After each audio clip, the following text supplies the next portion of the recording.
Hello, everybody, and welcome. We are back, folks. Welcome back to It's a Wild, Wild, Wild, Wild Mount. I am Mr. DM, and with me are my amazing players. Hello, amazing players. Hello. Hi. Hola. Hello. So we only have very few quick announcements, and then we're just going to jump right into everything. So our first announcement is just very quickly, I'm going to once again show off some of the merch that we have in our merch store. This wonderful logo here was made by our very own Polaroid Rage. And you can find that is still currently in our merch store, as well as amazing artwork on shirts, on mugs and such, on stickers from our artist for our Monster Hearts 2 game, Isaiah Roa, also on Twitch, known as Legend Lore. Amazing artist. I mention it only because it's going to be gone fairly soon. They are not staying in the store in about another month or two. All of those, they're going to be gone forever. So if you have not picked up any of your Monster Hearts 2 merch with the amazing artwork, please do so while you can. When they will be replaced very soon by some new merch based on the artwork that we have received for our Tyranny of Dragons campaign. So again, if you have not picked up any of our merch yet, every time you purchase something, every time you get some kind of merch, it does help us. It does help support the stream. So whatever you can, even if it's a little sticker, whatever you can do, please do so. It'd be awesome. Again, limited time only. So get them while you can, folks. The second announcement is tomorrow will be Friday Night Magic, 8 p.m. It's been a crazy couple of weeks. A number of different things going on life-wise. Thankfully, we're back. I missed everybody. And I'm glad that we're back. But that we are back, we're going to be starting to get back on our regular schedule. So Wednesday, Thursday, and Friday streams will be ensuing completely back to normal starting next week. But tomorrow will be Friday Night Magic. So if you're interested in seeing some of the new stuff that has dropped in the last week or so, as well as some of the crazy decks that we put together, please join us. And then I think that's about it. Like I said, not a lot of announcements for today. We can just jump right in. So with that, let's get this party started, shall we? All right. So, like I said, it's been a couple of weeks. So now that we are back, I'm going to do a quick wrap. Not wrap up, but a quick. I'm going to summarize what happened last we had met. There you go. I know words. I promise. I know words. So, upon agreeing, in quotation marks, to do some chores for the gentleman, an individual of some repute within the underground world of Zadash, all of those things, putting it mildly, you were given a list of individuals as sort of a test to see if you would be up to the task of actually doing other things to clear your debt with the gentleman. In between figuring out what to do about some of these individuals on this list that you were given, you were approached by an individual from the gentleman's organization who suggested that you all not only take care of these particular tasks for the gentleman, but that you also take care of an individual, a corrupt Crown's Guard member who's been making things a little difficult, known as Gazem Glosk, which you still haven't actually come up with a plan for yet. You guys have just kind of been, as usual, flying by the seat of your pants, figuring things out as they happen. Murder hobo style. But you still haven't figured out what to do with Mr. Glosk yet. But you did take care of a few of the debts. You were able to get the money from the dive bar, known as the Private Snail. You were able to get the money from the owner of A Likely Story, the bookstore, also within the Penta Market. And you had recently made your way to the Grains of Bliss, a fairly new bakery in the Penta Market, which is doing some brisk business.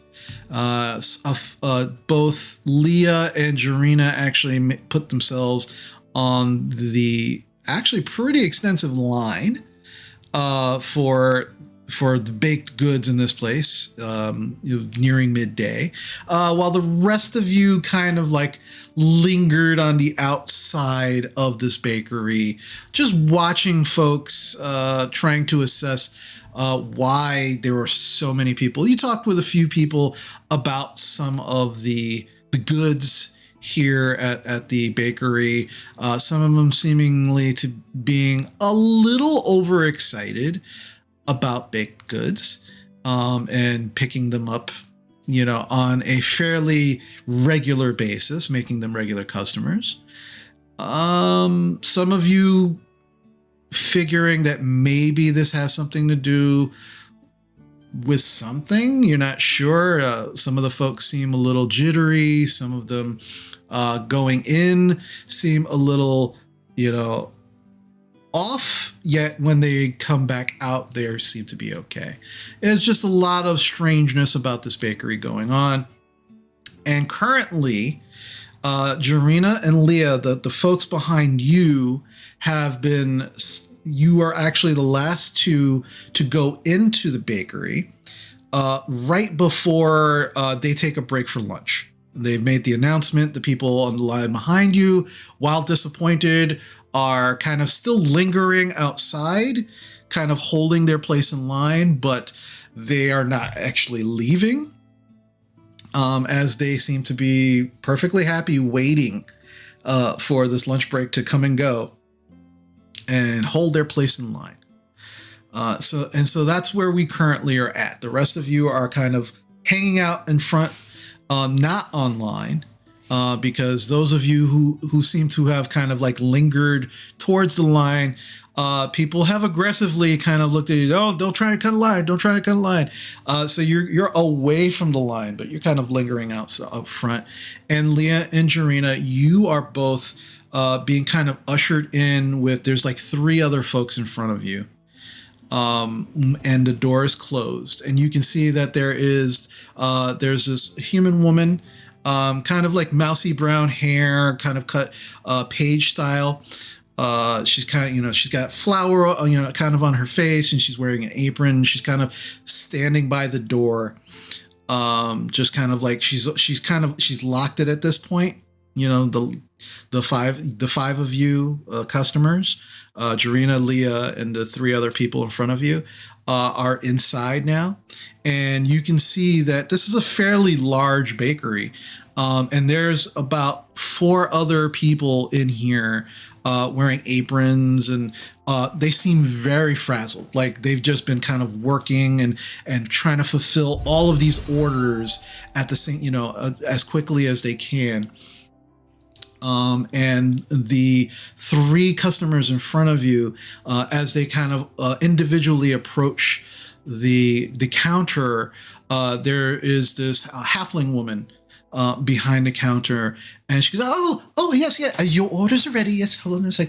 And she begins kind of like pulling up these large sacks, like satchels, and she kind of begins handing it to the three people in front of you, seemingly regular customers. So like their orders were either prepared in advance, or she kind of knows what they want already, and she begins to kind of fill these satchels and hand it to them. You watch as money is the hands exchange money, and as they leave, the woman by the door, she kind of unlocks the door, allows them to leave, and they're like, "Okay." She's like, "Bye, take care, see you," and they're like, "Okay, bye," and then they all leave, leaving you, Jarina, and you, Leah, inside by yourselves with these, in total, 5 employees. The rest of you outside, before we actually get to what's going on inside, I would like to know what the rest of you are kind of doing outside. So you have a group of people still holding their place in line, waiting for this kind of lunch hour to come and go for the bakery. So there are people mingling outside, but the rest of you are kind of on the opposite side of this line, by the door, but not like in front of it. You're just maybe about 5-10 feet away from the door. What are you all doing while this is happening? You just seen Jarina and Leah go inside without you. DM. Yes. Can you please explain the layout? Is this like a building, or is it just a stall in the market? Oh, no, this is a very large building. It seems to be a 1-story building, like a ranch-style building. You can see there are large plate windows in the front, so you can clearly see inside. But it's definitely like, with all of the people that were inside, the windows are kind of steamed. And so it's not like 100% visible. You probably, if anything, probably have maybe 50 to 60% visibility. You can see the figures of people, but you don't see details. And I'm go ahead. I'd like to go around back and check to see if there's a back door. Okay. Are you doing this sneakily, or like how are you doing? Are you just like just gonna go around the building? Nonchalant, just wandering around the building. All right, make me a performance check. This is just you trying to be, I'm just having a walk and everything's good.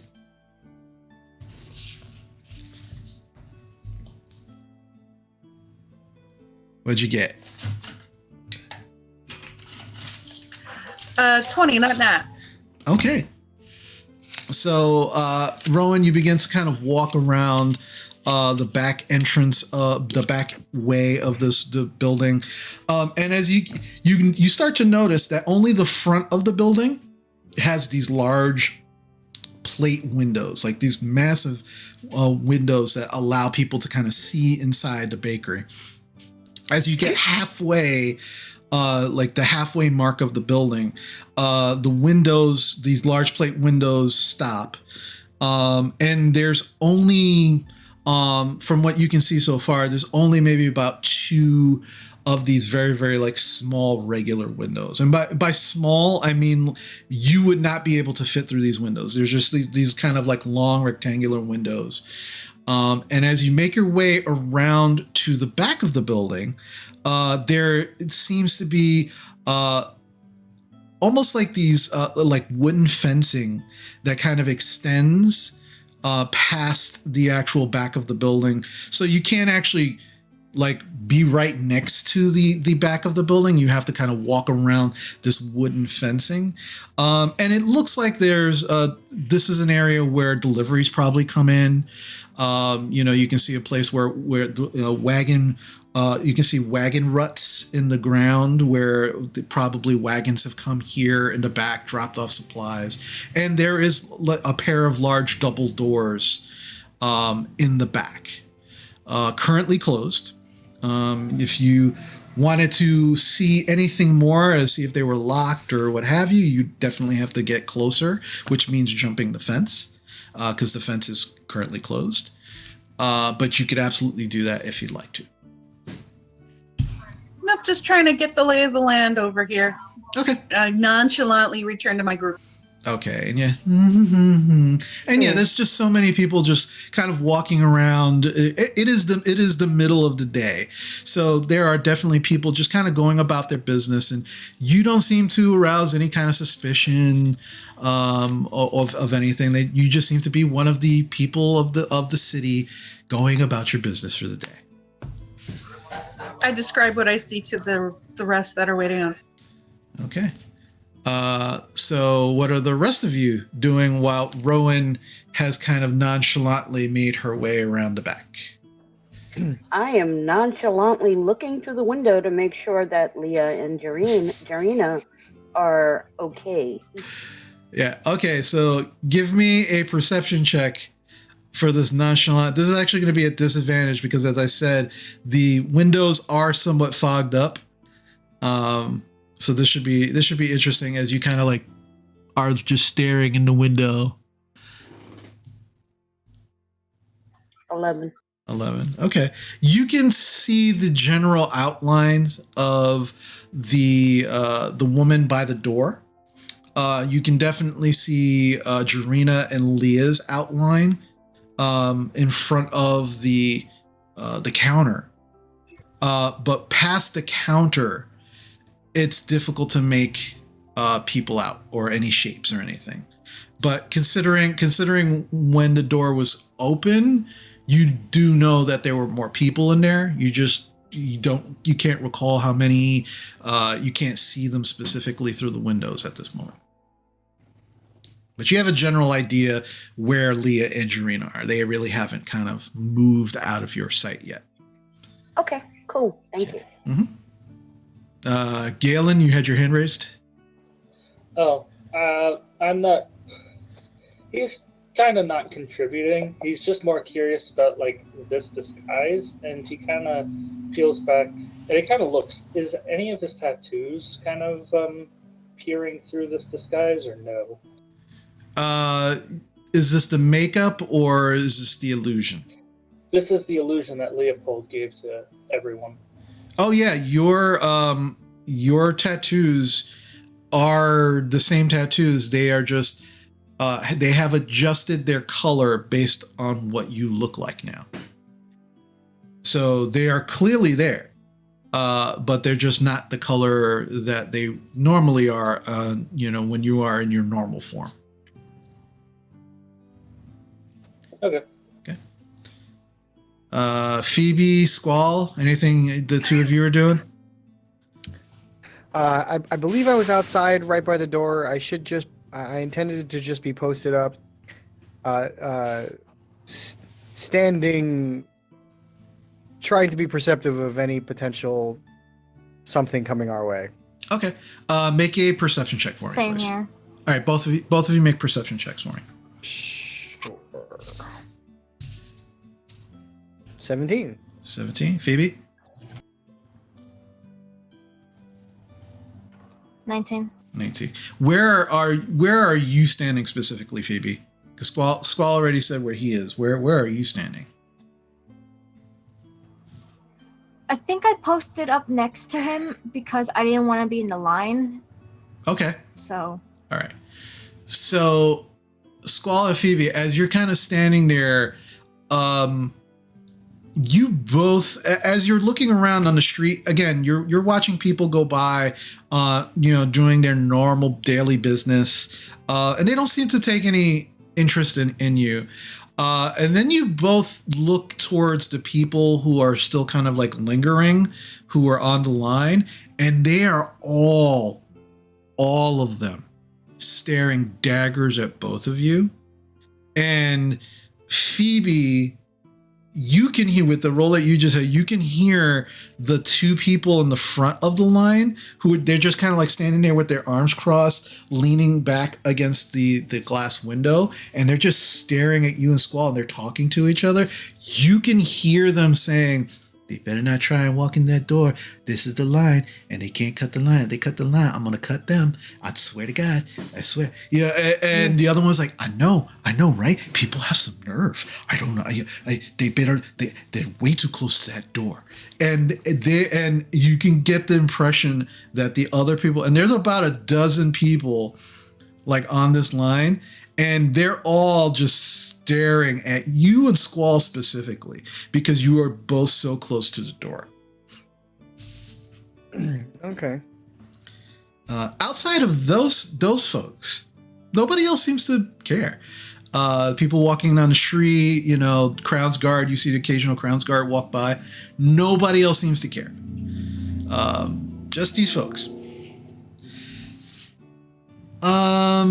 Alrighty, so Leah and Jarina, as the three individuals in front of you have made their way out with their new bakery packages, and they've left the doors locked behind them, and you're in there.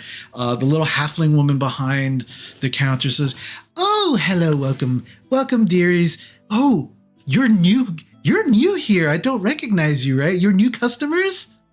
Yes, that's correct. We have new customers, everybody. And then you watch as the other employees go, "Yeah, new customers. And it, like they're just like getting all excited. And one of them actually pulls out a little bell and she starts ding, ding, ding, ding, ding, ding, ding. And then the rest of you watch the people out on the line spin and start putting their face to the window. And they just like pressing their face up against the window, and then they turn back around and go, oh man, new customers. I wish I was a new customer again. That was so much fun when I was a new customer. And yeah, they are just like, you just watch one woman, she kind of pulls out what looks like a wand and she waves it, and she just kind of like in your direction, and confetti just poof, all over you and Leah, and she goes, "Welcome, this is great." And you watch her lean down and she kind of disappears behind the counter. And as you look, you can kind of see that she's standing on some kind of like box or, something to kind of like make her even with the counter. And then she kind of pulls up a tray. And as she pulls up a tray, there are a number of different baked goods and pastries on the tray. So as new customers, you get a free sample to decide what you would like to purchase today. So please, by all means, feel free to take one of our many, many baked goods here, and then we'll fulfill your order. But I hate to rush you, but if you can, I know you're new, but we do need to take our break. So just, take something, take a taste, and then let us know what you would like.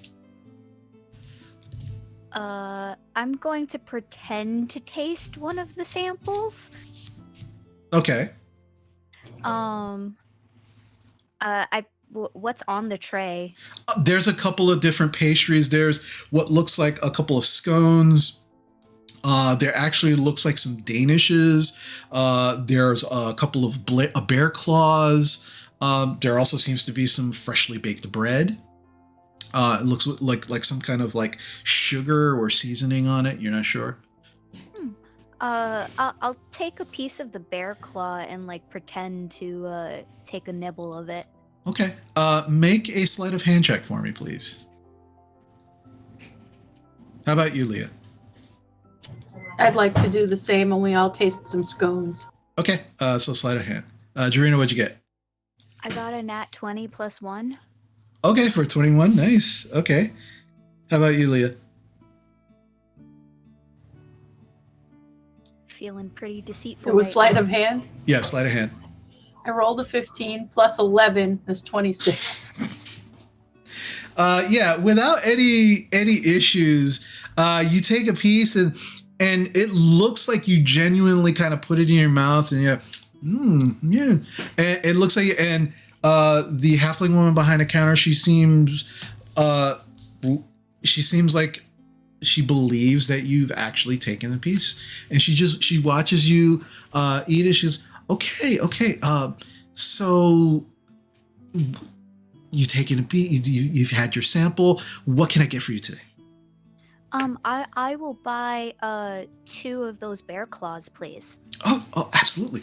And she pulls out one of those paper sacks and she begins to kind of fill it. She puts 2 bear claws in it, and she kind of looks at it. She goes, "These are our special Nicodranus bear claws. They have extra cinnamon.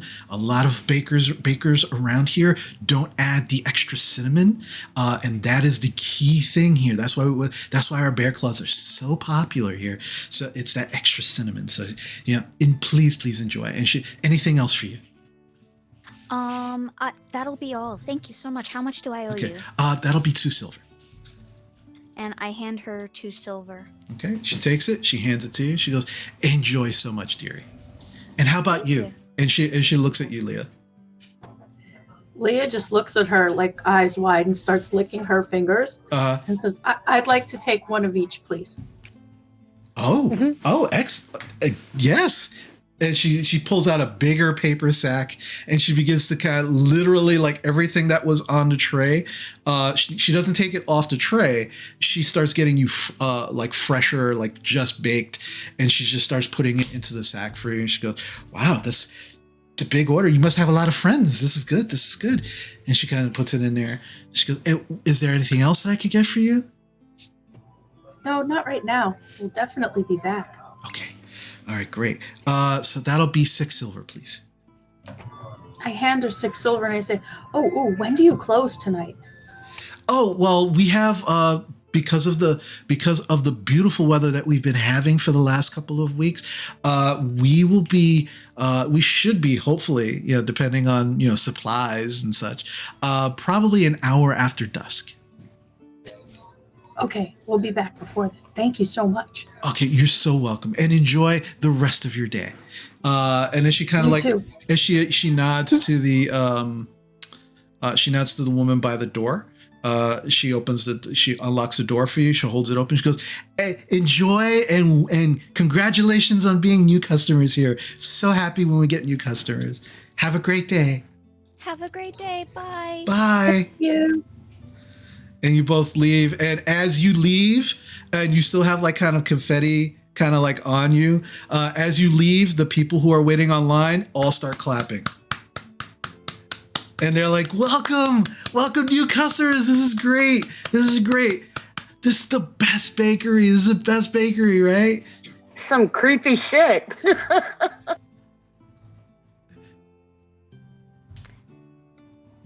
They're all like expectantly waiting to hear your response. Like they're like, it's a great bakery, right? Oh yes, I tried the bear claw, and it was the extra cinnamon is definitely key. Yeah, it is. And they're like, they seem genuinely excited and happy for both you and Leah being new customers. And as you leave, you hear the door close, door locks behind you, and you still see the woman, like kind of, but the woman who's locking your door on the inside, she kind of waves to you as you're leaving. And as you kind of walk off the front porch of this bakery, the people who are waiting online they gotta go back to their conversations and such. But as long as Squall and Phoebe are still by the door, there are a number of folks who are still kind of like staring daggers at them until they actually move away.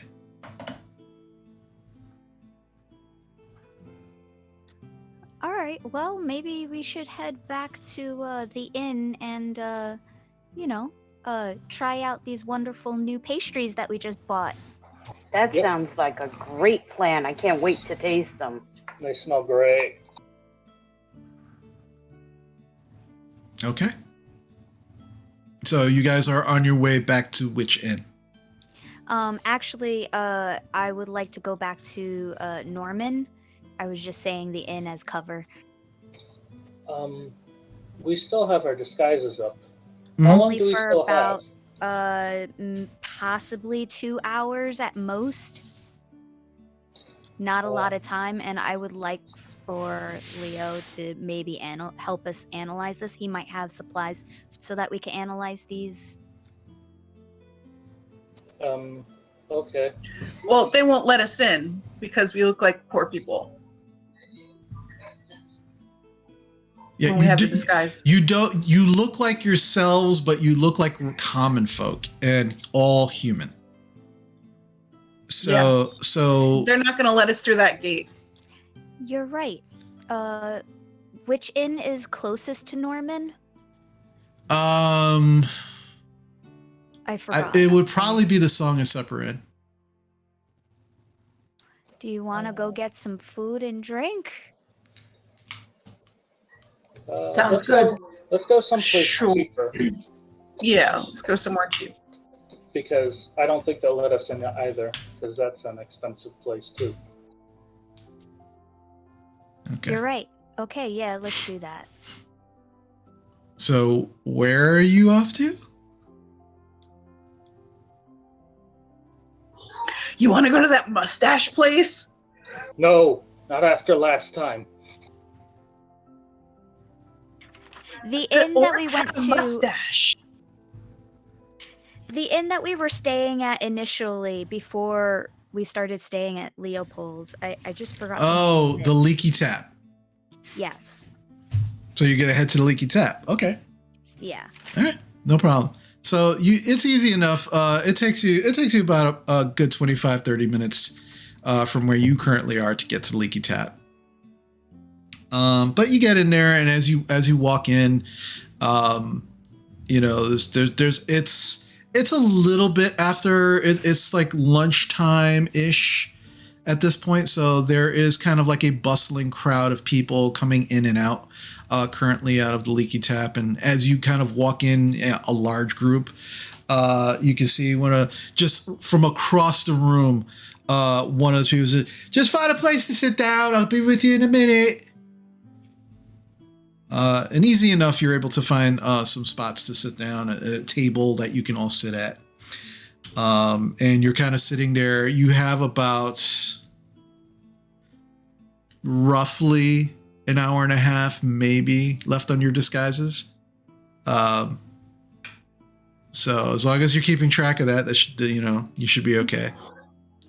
Sora, are you going to mess up the disguise if you cast detect whatever on these pastries?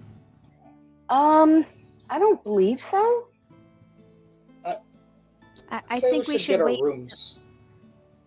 Get rooms. Should we get rooms and just go right up? Yeah. I'm sorry, go ahead. No, I'm sorry. I was going to say it's going to be really weird for different people to be walking out of those rooms. I think that we should stay here an hour tops, and then while we're traveling, find an alley to the spell to break, and then go to Leopold's. DM, what would be better, investigation or nature on these pastries? Well, what are you trying to figure out specifically? If they have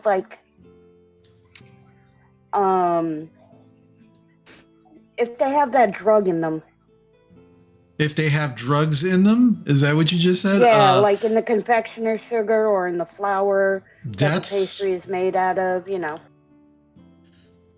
That's going to be a medicine check, and without proper tools, and it's probably going to be at disadvantage.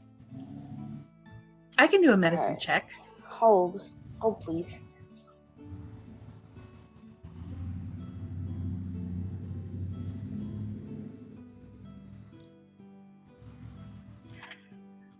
Would identify magic.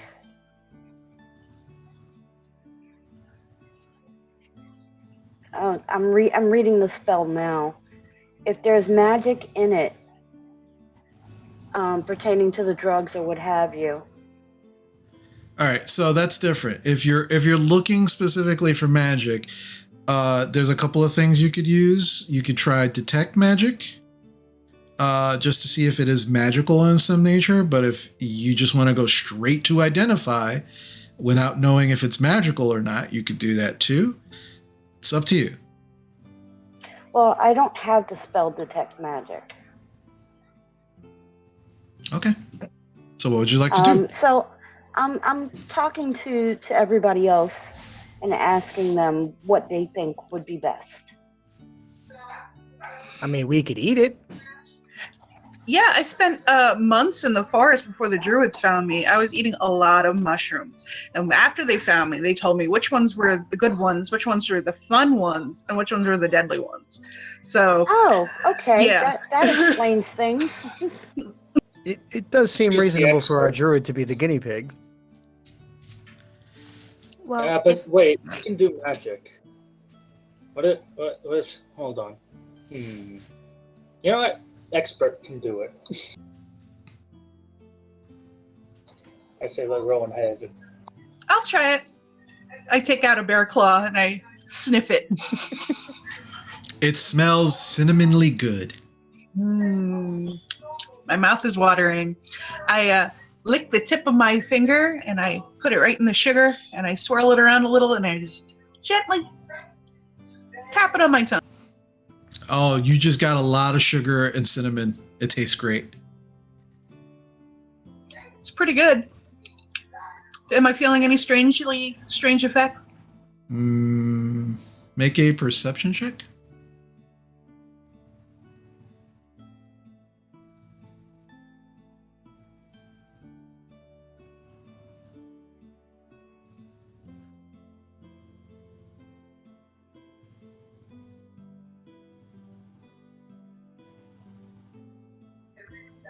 That's an 8. An 8. The cinnamon's making your mouth a little dry, so you're getting a little thirsty. But the sugar is like it's super sweet. It tastes wonderful. You don't feel any different other than now you're just a little thirsty. But it definitely, like, you will really want to try to have a bite of this. I want to chow down, guys. What do you think? Just get a pint of ale because it's making me thirsty. I know it's a weird combination, but anyway. So I take a bite. Okay, you take a bite. Please make me a wisdom saving throw.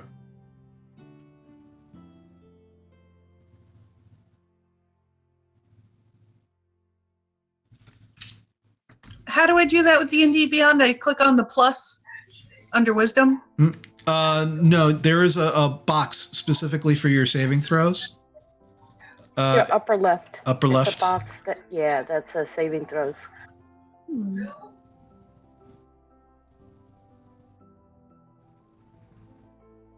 Right underneath your stats and stuff. Yeah, I'm seeing a bunch of boxes: strength, dexterity, con, Yep. intelligence, wisdom. Yep. So do I click on wisdom? Yes.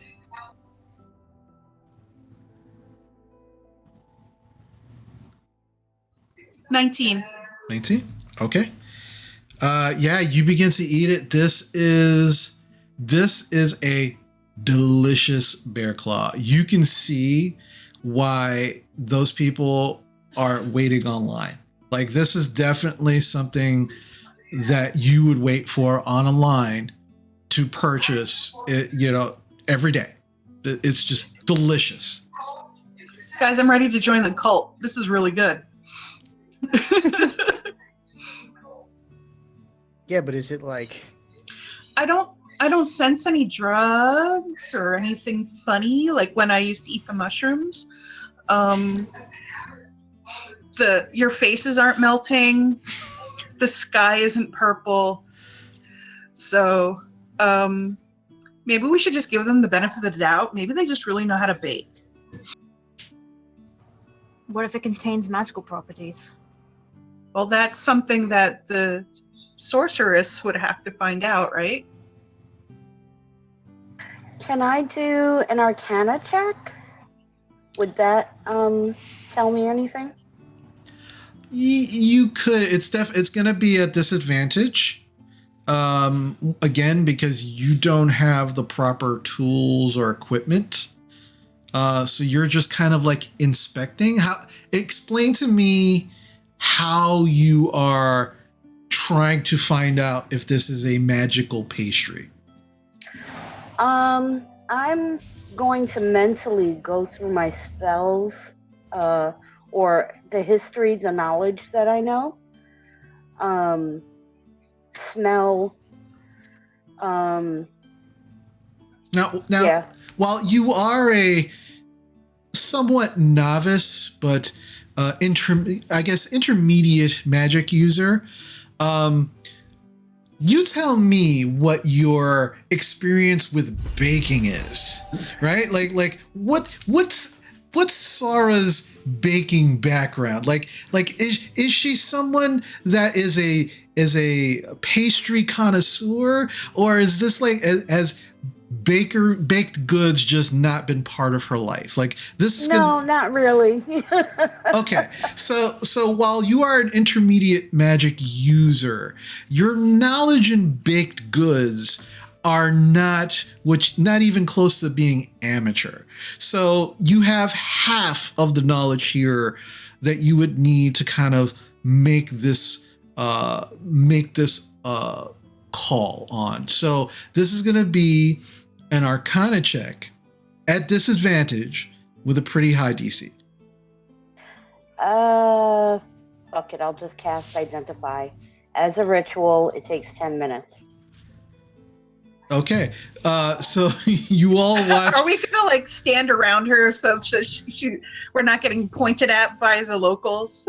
No, because you just watch as Sara just pulls out her book, her large tome, slams it down on the table, and she opens it up. And as she does, she takes one of the pastries, puts it down, and she just begins chanting and muttering under her breath over this pastry for the next 10 minutes.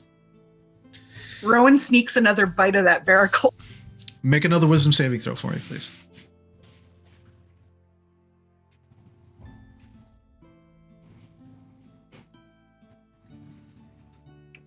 Six. Okay, good to know. Alrighty, so and Sara walked away. All right, so for the next 10 minutes, you watch as Sara is like chanting over a pastry. It's odd, but Rowan, your bear claw is delicious. It is amazing. You definitely have to go back later today, probably pick up a few more. But outside of that, it seems perfectly fine. Just a delicious bear claw. After the 10 minutes are up, Sara finishes. Your eyes flash, and you can hear the voice of your spellbook begin to talk to you. Oh, well, that's pretty damn interesting. You wanted me to identify this. It is a Danish. It contains cheese. It's got this lovely little fluffy crust around the edges. But weirdly enough, there is the slightest amount of enchantment magic around it. It's just very, very odd. Okay, I tell this to Jarina and Leah. Group, basically. Okay. An enchantment. Hey, do you think, and she whispers this to the group, we could get some bear claws after we shake them down. I mean, like, I guess. Do we really need more bear claws? Too much sweets are not good for you. I know, but I'm not on a diet. Did you not just hear what I said, though, Rowan? She did eat it. She's already under the enchantment. I mean, it's just really well made. No, I don't think we should get any more. So this I is shouldn't just some finish sort of, this then. I should just let it sit there. Rowan, Lonely. Rowan, you cannot let it sit there. You have to finish this bear claw. No, I have to take the bear finish claw this. away. No, don't take it. Leave it. No! Leave it. I Leave smack it. her in the face. Stop. Wait. Hold on. All right. So, a couple things are happening here. Sara is trying to pull the pastry away from Rowan. Sara, I need you and Rowan to make opposing dexterity checks to see if you actually get to pull this bear claw away from her fast enough. So just both of you roll straight dexterity check. So D20 and whatever your dexterity modifier is.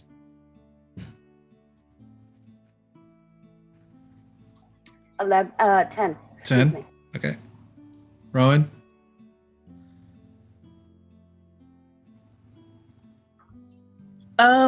13. 13. Sora, you go to grab for it, and Rowan just snatches it away from you before you can even get to it. As she snatches it, Jarina, you go to smack Rowan in the face. I need both of you to roll initiative, please.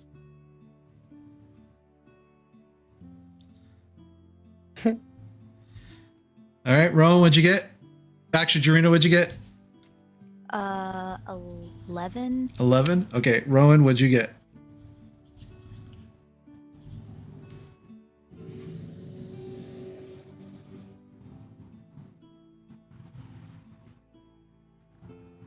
$18. 18. Okay, Rowan, as you pull the pastry back away from Sora, as she just rudely just goes to grab it from you, you watch as Jarina rears back, and as she's getting ready to smack you, what would you like to do? Because you get to go first. I want to duck, grab the bear claw, and run out the tavern. Can I give Jarina a high five as like an interception?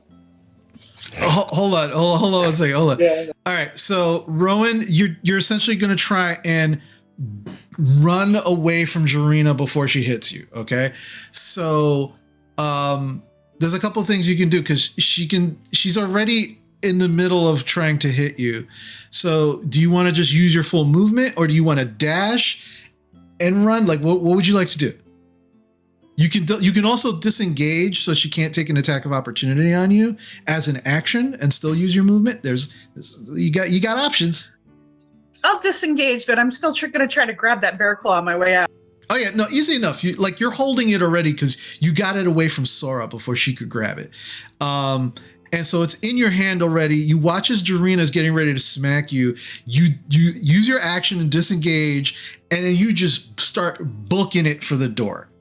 Jarina, you just watch as she kind of like and just runs past you before you can even do anything.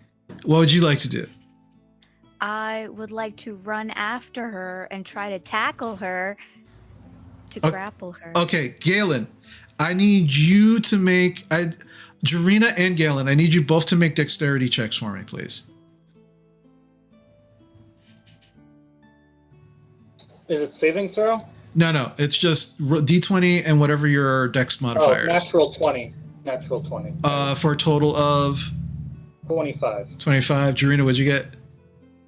He beats me because I got a 6. 6. Okay.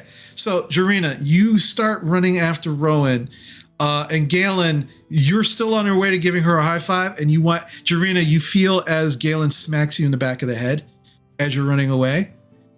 I thought you were doing a high five. Come on. If you want the pastry, we have more of them. Just let her have that one. Well, there's enough for us to, all right. to share. Jarina's already running. All right. So Rowan, you're at the door. Jarina, you're running after her. Galen, you smacked Jarina in the back of the head accidentally. People are now watching all of you. People are actively watching all of this shit go down. So now my question is, what is the rest of you doing? So Sara, you already did something. Rowan, Jarina, and Galen, you've already done something. So Squall, Leah, and Phoebe, you are watching this ridiculousness happen in front of you. What are the three of you doing in this moment? Taking 2 to 3 steps backwards to avoid all of that nonsense. Okay. Well, you're all sitting, so yeah, you just kind of just slide your chair backwards, to kind of let it happen. Okay. Leah, what about you? I am watching this shit show transpire, and I'm not getting involved. Okay. Phoebe? I am just watching this unfold because honestly, there's no point in fighting these people anymore. All right. So we're gonna start back. Rowan, you are at the door. You've made it past Jarina. You can see that she's turning and starting to make her way towards you. What would you like to do? I would like to shove the rest of the bear claw in my mouth before she can get it away from me. Yep. Easy enough. You just pop it in.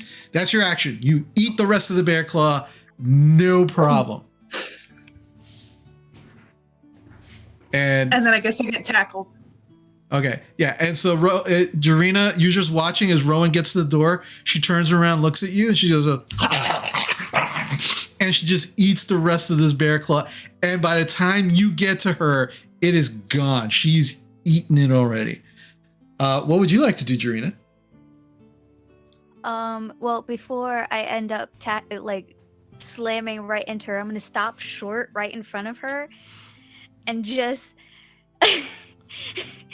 I'm gonna take her by the ear and drag her back to the table.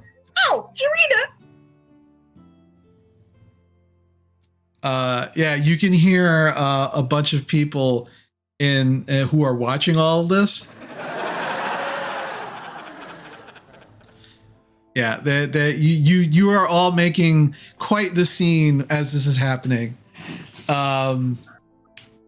But you unless Rowan, you want to fight this? I'm not going to fight it because all the rest of the pastry are at the table. Okay, so Jarina, you start pulling her back. She doesn't seem to be fighting you, but she's like, ow, ow, ow, ow, ow. And now you're all back at the table. And there's just like pieces of bear claw just all over Rowan's face. It's just... I think we need to do more research on this. Yeah, when we get back home. I take the pastries and I put them in my pack. What do you do with them? What are you doing there, Sora? I mean, why though? We must study your dinner. I never took my pastries out. Okay. All right. So it was just the other bear claw that you put into your pouch. Yeah. So you just have one bear claw. Yeah. How much time has passed since we got here? Another 15-20 minutes. Are we getting any ale? Do you think we can get some ale over here? Yeah, you eventually get served without issue. You get some ale, there's some lunch foods, lunch meats and such. Rowan, that bear claw is delicious. And you swear you can still taste it. But you just need another one. Like even the yeast was good, guys. The yeast was like I died and went to cinnamon buttery heaven. How long will it take us to walk back to Norman or the statue of Norman? You probably estimate from where you're at currently, about an hour. I think that's enough time. What do you guys think? Yeah. Let's get going. Actually, yeah, I think I would have done that already. You sure you don't want to swing back to the bakery? No. Maybe we can pry the secret out of them of how they make such good pastry. I mean, besides, the magic. Maybe. Let's just go back to the tower for right now. Galen, do you have anything for her to drink? Because she says she's real thirsty. Oh no, I had my ale. Yeah.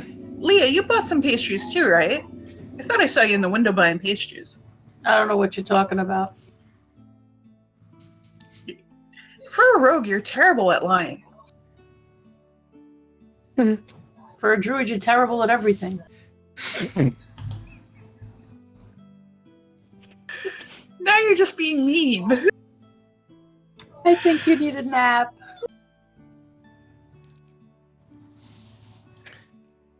Okay. So with shade thrown, you all begin to to make your way out of the leaky tap and begin your walk back towards the Tri-Spire area, where you will find the Norman teleporter that will take you back to Leopold's Tower. And you all begin to kind of feel the effects of the spell beginning to wear off as you are making your way back. So what would you like to do in the meantime? Galen, are you putting your pretty makeup on? I already had it on. Oh, that's right. You put it on before we left. Yeah, I didn't expect this. All right. And yeah, instantly it drops. It just disappears. And you are all now back in your original forms. Except for Galen. Galen, who has placed some makeup and such on. And as you do finally make your way over to the Tri-Spire area, you are let in because you are now recognized by the guards as individuals who actually belong in the area. You make your way over to the teleporter and are instantly teleported back to Leopold's Tower. What would you like to do? Do we see Leopold? Sorry. Not at the moment.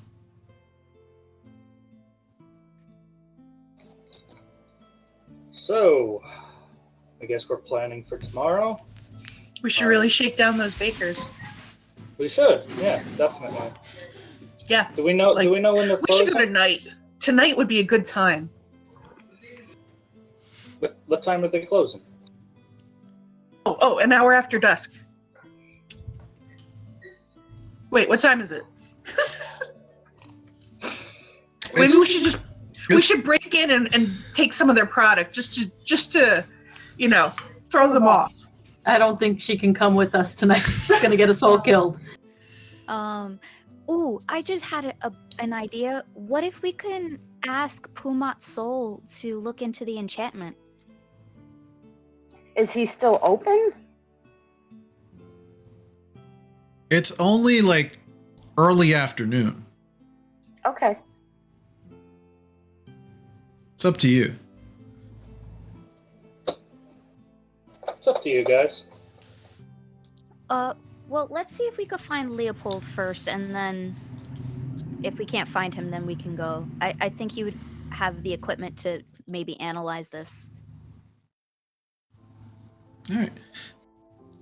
You do make your way up and down the tower, and there doesn't seem to be any Leopold. Nor Norman? Nope. Just the Norman facsimile, the teleporter. Outside of that, the tower seems to be empty.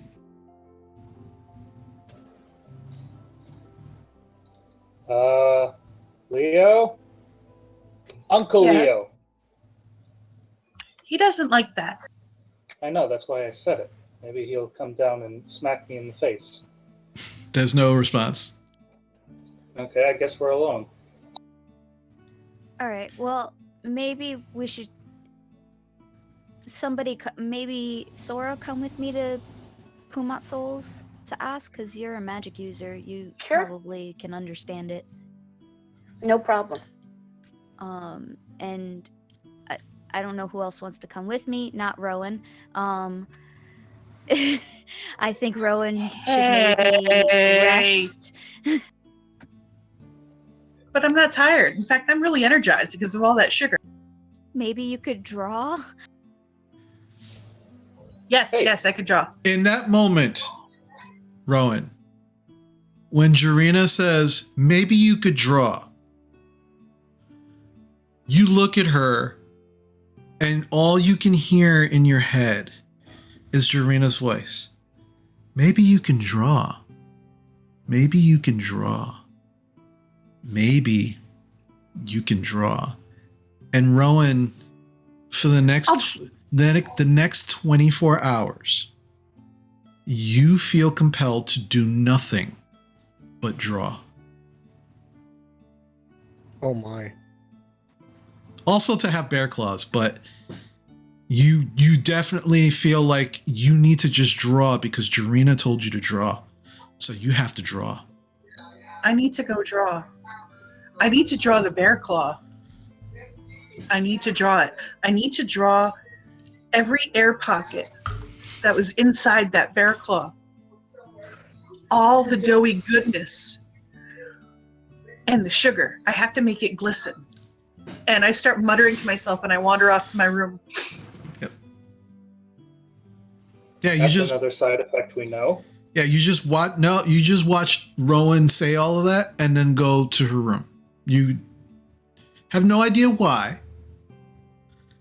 You just saw her do that. It just seemed like she took Jarina's suggestion. Does anybody want to stay with her? Make sure she doesn't get into trouble? Nope.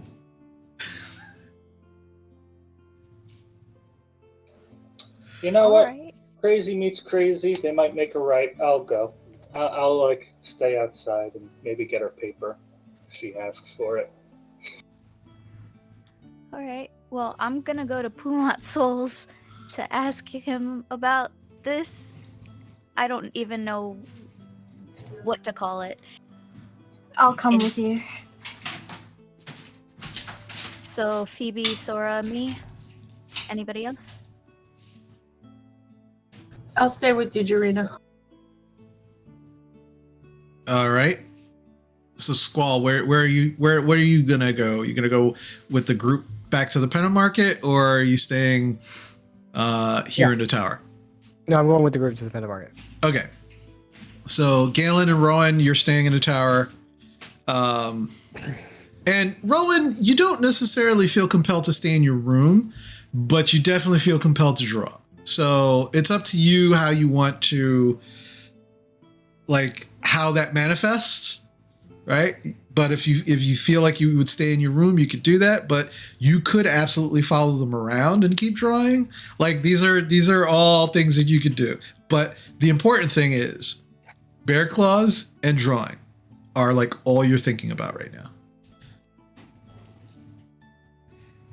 All right, so I can't draw and follow at the same time. I mean, that would just be ridiculous. You could. It wouldn't be good, though. But you would still be doing it. Nah, she's going to her room. Okay, no problem. All right, so Team Pentamarket, you start after literally just getting to the tower. You leave the tower again. Make your way through the Pentamarket, and you find yourself in front of the invulnerable vagrant. And you make your way inside, and as you open the door, the bell ding ding ding ding goes off.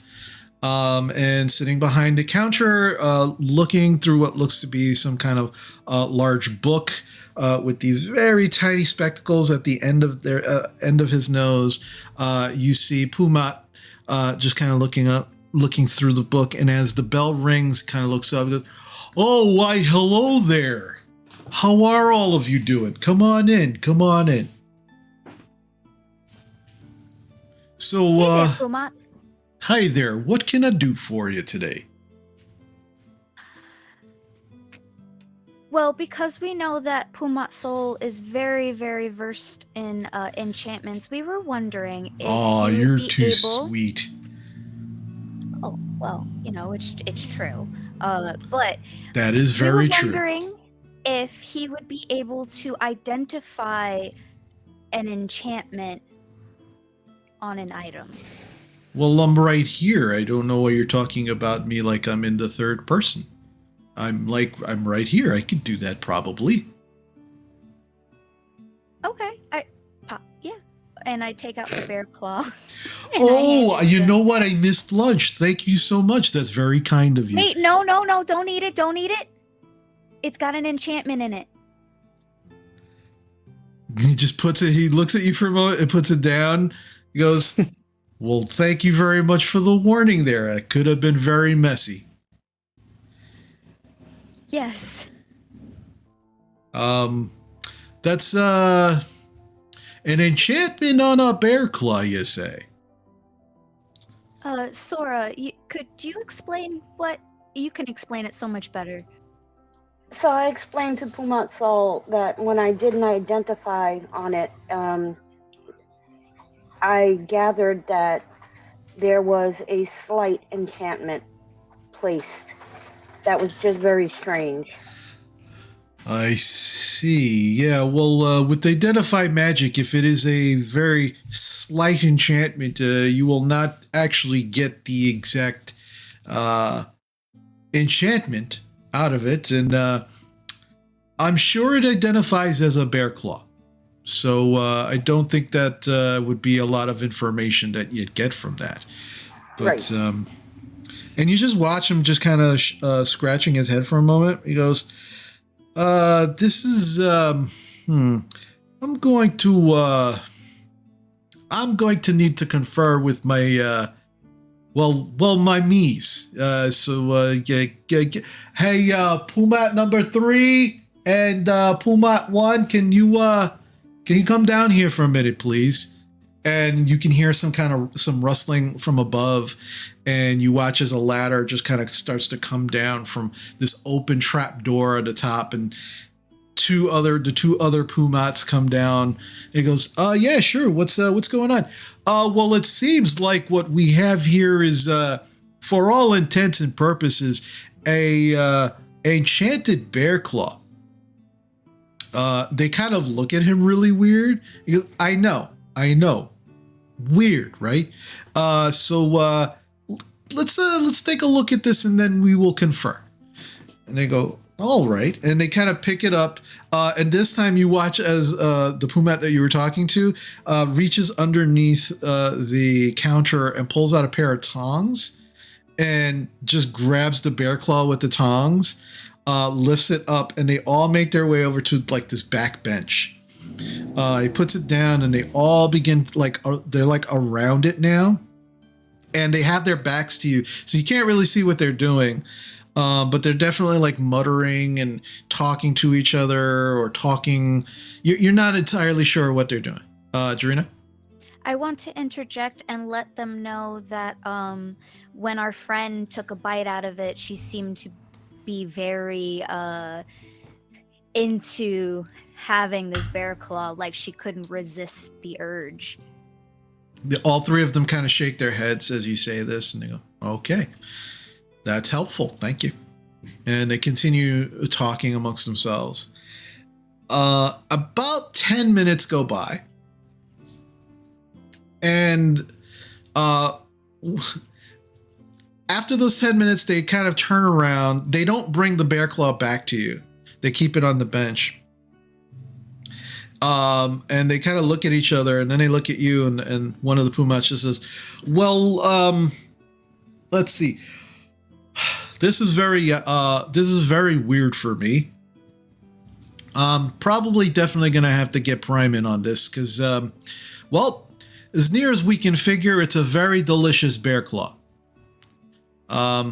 Now, granted, we did not take a bite out of that, but between the three of us, we tried a couple of different types of spells to see if we could figure out what it was. And yeah, it identifies as a very delicious bear claw. So we definitely detected the minute amounts of enchantment magic, but this is above our pay grade. So we're gonna talk to Prime here for a moment and see what he could do about this.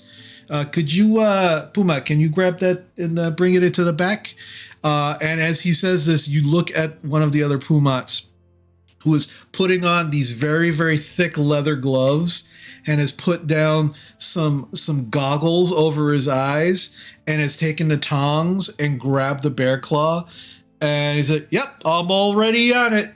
And he grabs it, and they pull back the curtain and take it into the back. And as they take it into the back, only 2 of the Pumats go in the back. One of them stays out front with you.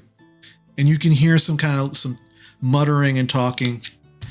The Pumat that's out there with you is, "I'm sure they'll figure it out. It's not a problem." And about a minute or 2 goes by, and you hear, "I'm not a baker." And then the voices continue to talk.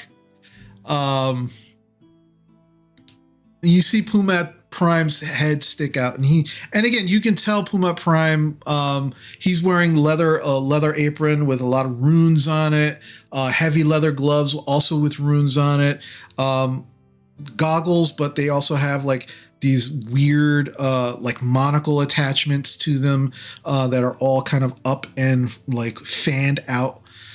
He kind of sticks his head out and goes, "Where are you getting these things? I don't understand. Like, it's a bear claw. Like, who puts magic in food? That's just not right."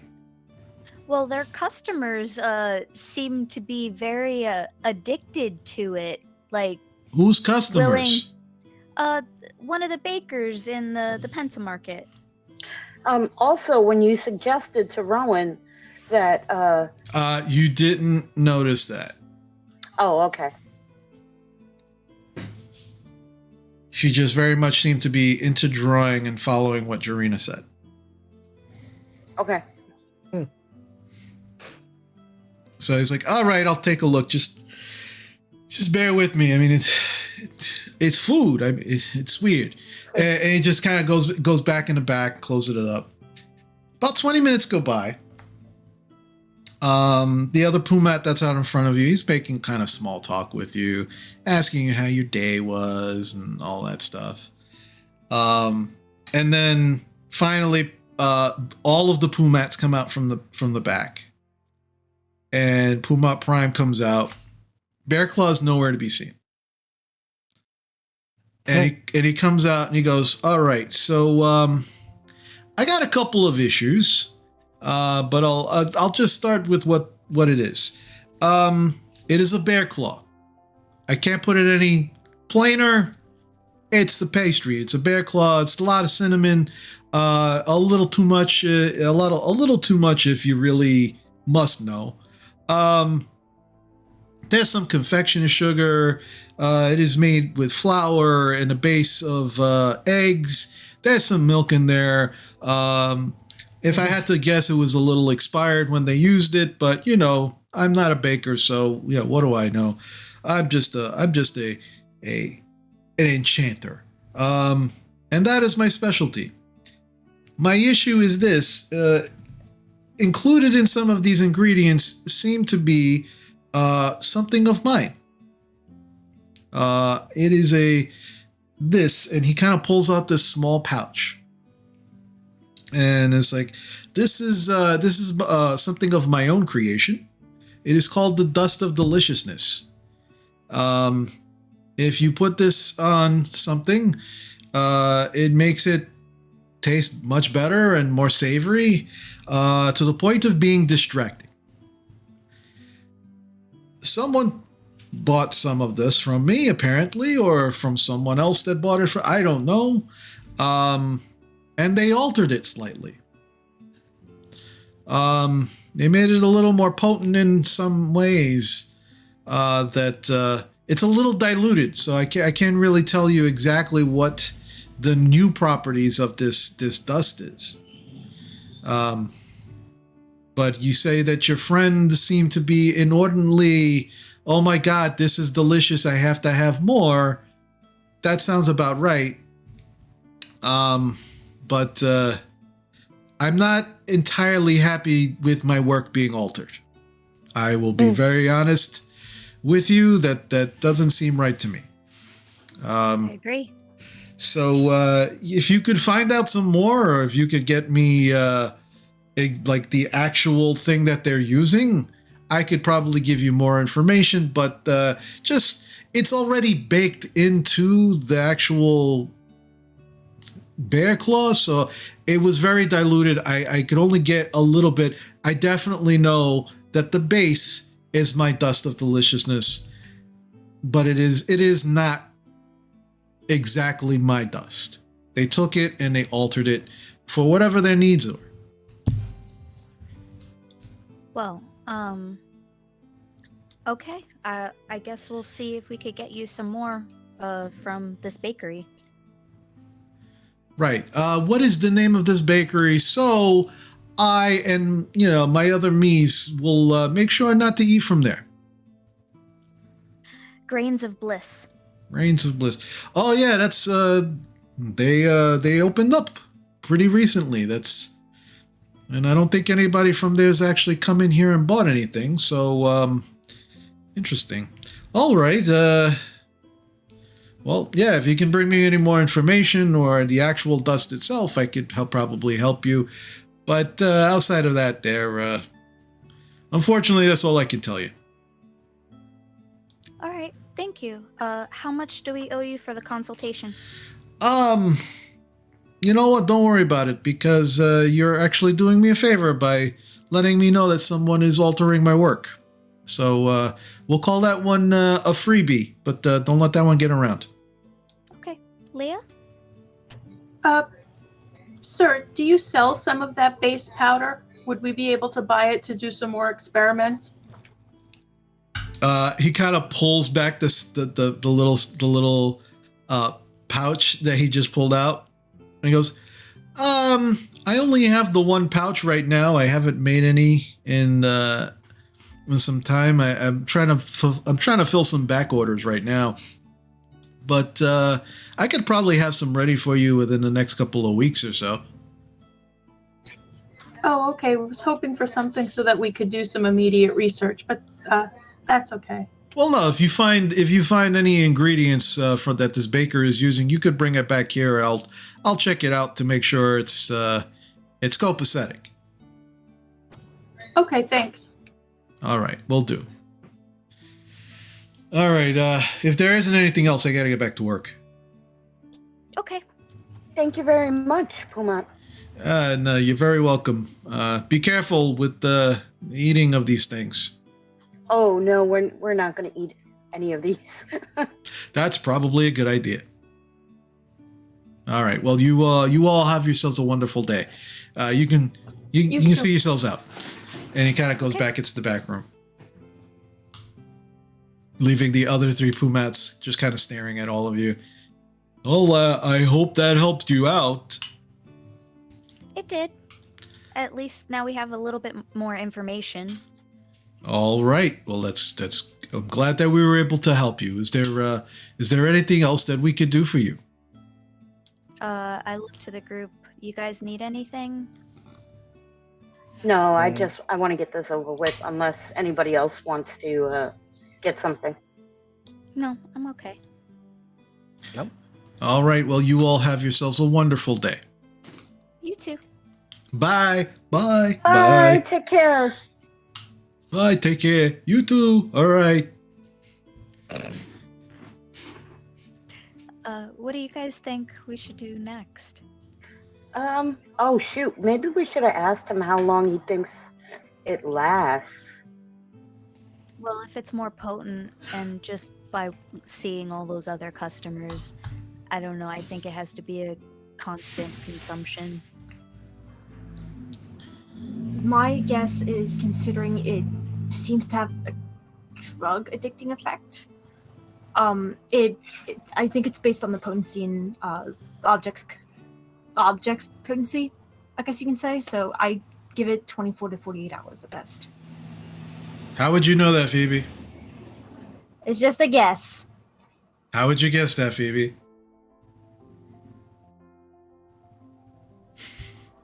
I suppose I don't. So never mind. Make an insight check for me to counter your metagaming. I'm sorry.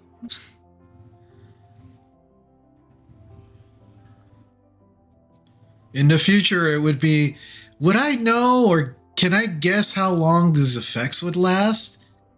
And then I would tell you yes, no, or make a roll.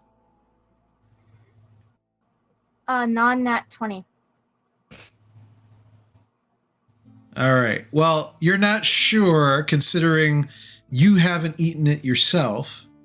Rowan's always been a bit weird. So you're not entirely sure whether it's just Rowan's weirdness or the actual bear claw. But considering what Pumat just told your group, and you having, I guess, okay, this would be a you, for you to figure out. What is Phoebe's drug experience?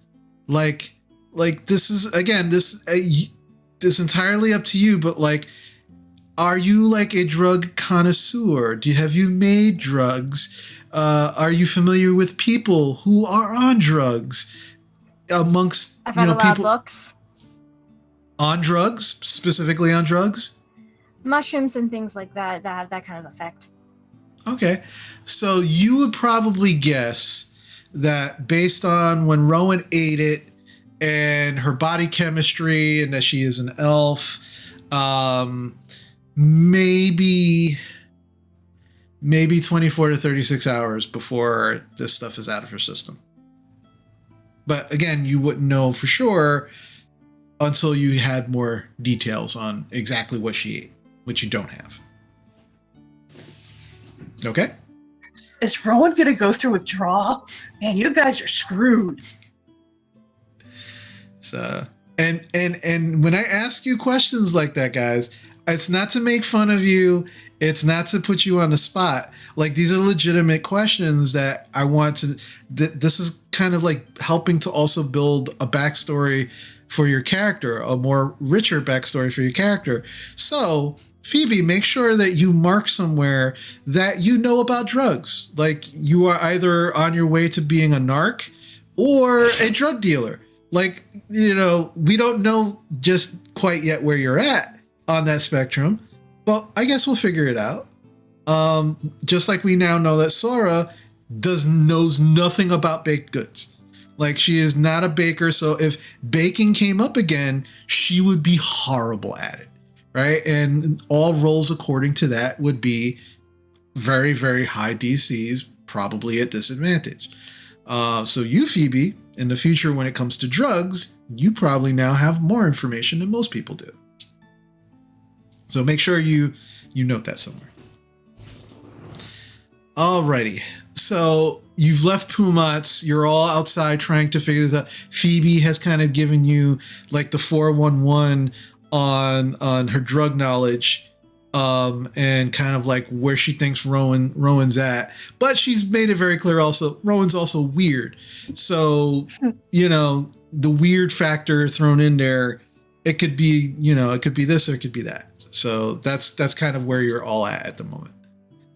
Okay. Squall, what do you think we should do next?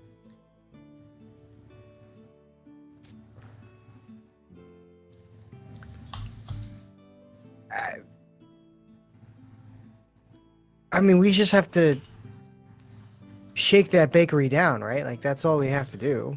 Yeah, I just don't want to do it when there's all those customers around, because they could pose a big problem. They look like they could turn on us very quickly. After hours?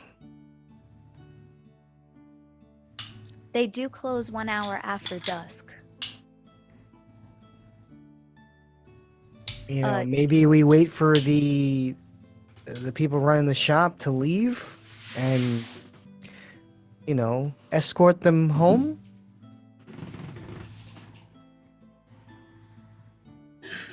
So to speak.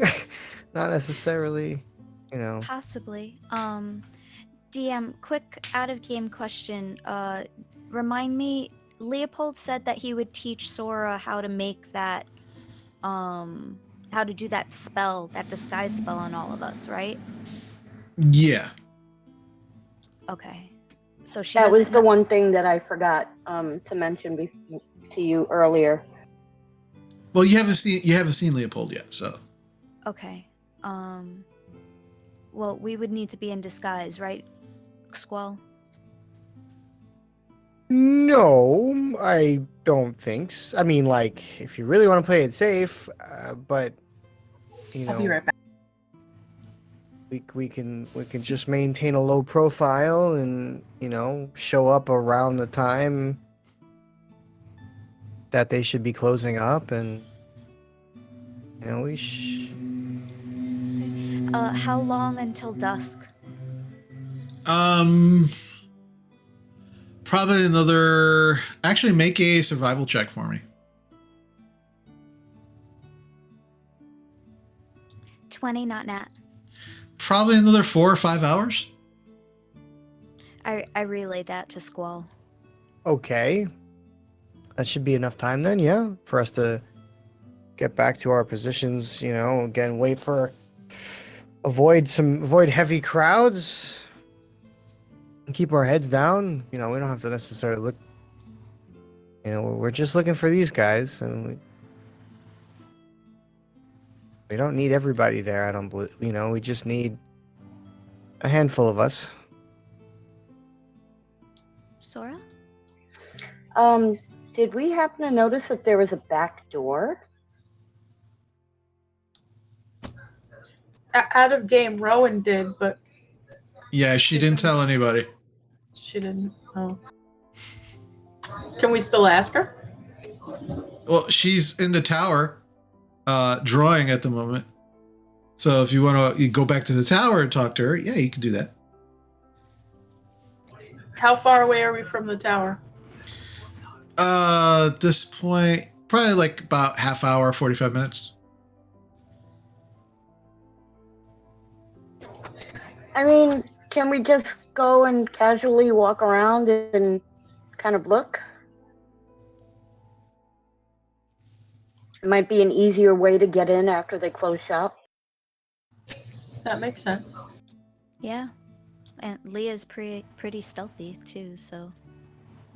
We could also ask Lucy to do a little recon for us. That's a good idea too. Okay. Yep. So you're going to make your way over back to the bakery and kind of recon it? Okay. Yes. All right. So Team Penton Market, you make your way back to Grains of Bliss Bakery. It is a little later in the afternoon. The line is longer now than when you left it around the lunch break, and people are still out there. And as you're not getting online, people are not really paying attention to you unless you decide to get close to the building. So explain to me what it is exactly you're trying to do.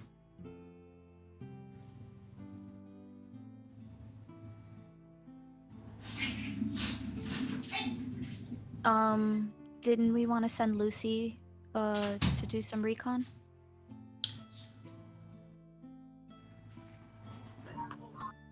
Can you describe what's going on outside the bakery? Are there those junkies milling around, or what's going on? Yeah, there is a line of about 30 people out in front of the building, and the building is it's a large building, but it's not like super large. So you have like a front porch, and you have these large, big windows that allow you to see into the inside of the bakery. And on the porch, you can only fit maybe about 15 or 16 people on the porch. So the rest of the people who are waiting are kind of like off the porch, kind of in the street. And they actually have to kind of go around slightly to the side of the building, so they're not obstructing the walkways. And the building itself, you can walk around the building. There are other buildings to the left and right of the bakery, but they're not like super close to it. Like there is at least a 50 to 60 foot gap. So, which was how Rowan was easily able to walk around the building without attracting too much attention. So you could do that if you'd like. There would definitely be rolls involved to do that. But you have not seen the back or sides of the building yet, so you're unsure. All right. Leah would like to find a place that's kind of close to the building where she could sit down. Okay. It is a very busy street. Like it is like there are people consistently walking back and forth. If you wanted to sit somewhere out of the way, you would probably have to go down either the left or right side of the building. The right side of the building is where the people are kind of like going around the side of the line. The left side of the building is somewhat clear. People are going back and forth, but it's definitely less busy than the actual where the front of the building is. So is the clear side of the building where the deliveries come through? You don't know about that. That was Rowan's. When Rowan scanned it, she saw that, but she didn't tell anybody. So, No, I did. I told everyone. Oh, actually, I didn't tell Leah, but I told the group that was waiting outside for Leah. Okay, yeah. So I'm hoping that we discuss this, well, while Dorina was tackling me, that you guys shared that information. No, yeah, she did tell us. I remember because she went out and then she came back and then she told the group and then I was looking at my tattoos. All right, so that's what happened. So somebody from Team Pentamarket, outside of Jarena and Leah, knows what Rowan saw.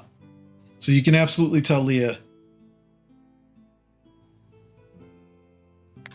Which side was the clear side, guys? The delivery side. That's the back of the building. Okay.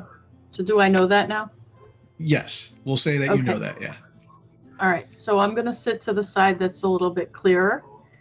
And I'm going to slip my hand into my bag and break off a piece of the scone and pull it out and pretend like I'm eating it and then sit down on the ground.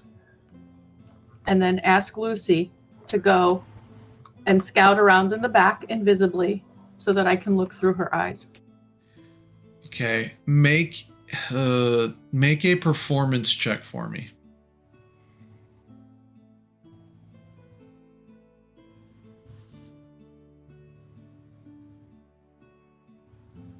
(16 + 2 is 18).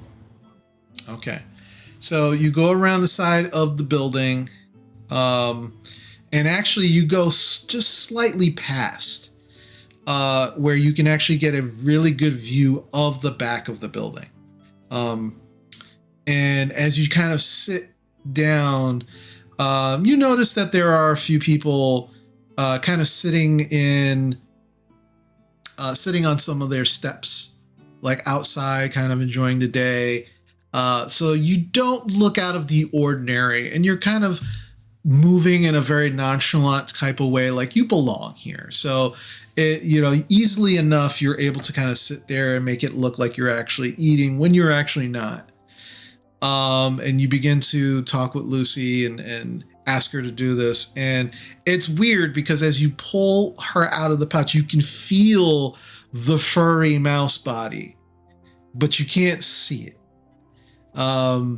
And you get the impression that she does understand what you'd like her to do, and she begins making her way towards the back of the building. So I need you to make a couple rolls for me. So the first roll is going to be a stealth check for Lucy at advantage because she is invisible.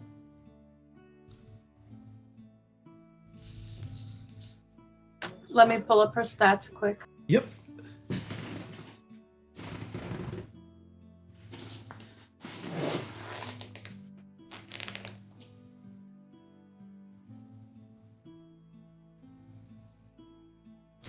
(16 + 5 is 21). Okay. And now, are you going to be looking through her eyes, or are you just going to be letting her do her thing and then come back and report to you? I'd like to look through her eyes. I'm hoping that somebody is with me. All right. So who went with Leah? Somebody has to have went with Leah. Okay. So Jarena, I need you to make me a performance check as well. As you are just, again, this is just to see how nonchalant you can act. Like, I belong here. I'm cool. Don't look at me. 18. 18. Okay. Yeah, you're just kind of like chilling with Leah, acting like you're sharing this pastry that you're clearly just, you're making it look like you're going to your mouth. You're just dropping it on the ground in front of you. And Leah, your eyes go blank. And now you can only see and hear through Lucy at the moment. So now I need you to make a perception check using Lucy's stats. So perception, that's going to be, I believe that's wisdom. Unless Lucy already has a perception. She has no wisdom bonus. I rolled a 15. Okay. All right. So where are you directing her specifically to go? I'd like her to go around the fence, under the fence, but get past the fence that's there. Okay. And let me know about exits, windows, any kind of hidden passages she can find, and if possible, if she can get into the bakery. Okay. That's a couple things. All right. So the first part of it, with the perception check, you can see very clearly, and she's very, very easily in her mouse form, able to just go under the fence without a problem. And the first thing you see are these large double doors in the back. Clearly, this is where deliveries are taken in.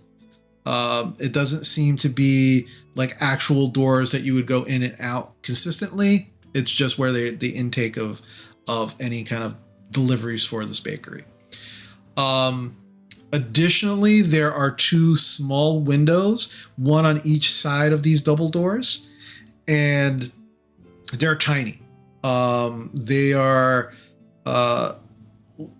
rectangle. They are about maybe 6 feet up on the walls themselves. So definitely not like a window to look through, but probably a window that's used for ventilation maybe.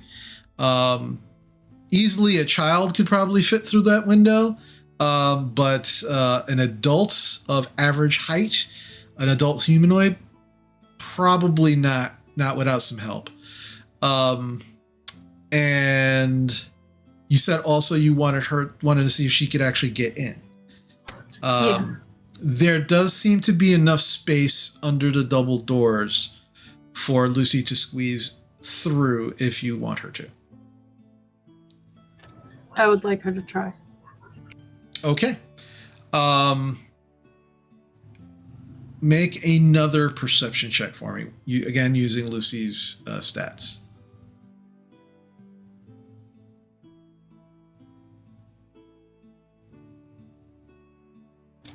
15 again. 15. So Lucy begins making her way to the door. And as she begins to get to the space, which you can now see, through Lucy's eyes that, oh yeah, absolutely, she'll be able to squeeze through this without any issues. You also begin to smell very potently the smells of baked goods, and then you smell something else.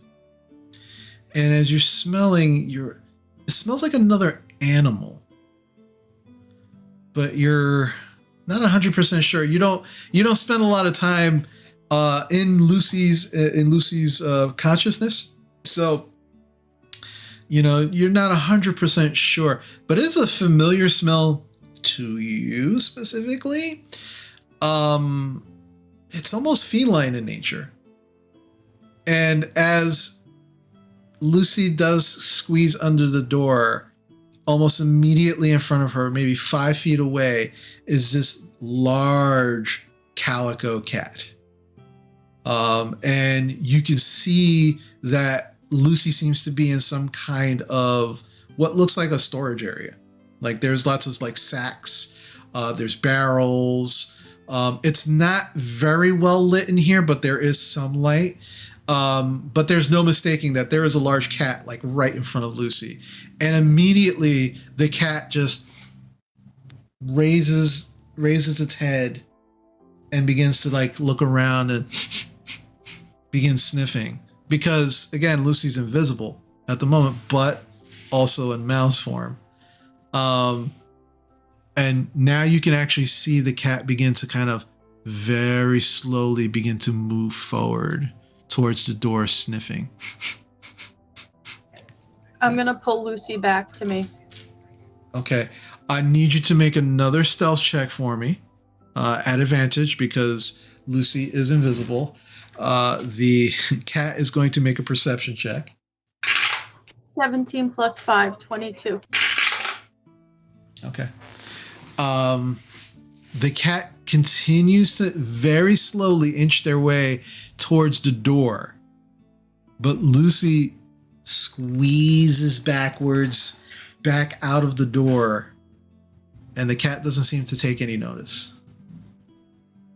But continues to make the, just as you're leaving the actual inside of the storage area, you can still see that the cat is still sniffing around towards the door, looking around, definitely smelling Lucy, but unsure where Lucy is at this point. Lucy very easily makes her way out of the door and begins to make her way back to you. So I'm going to report everything that I was seeing to Jarvina.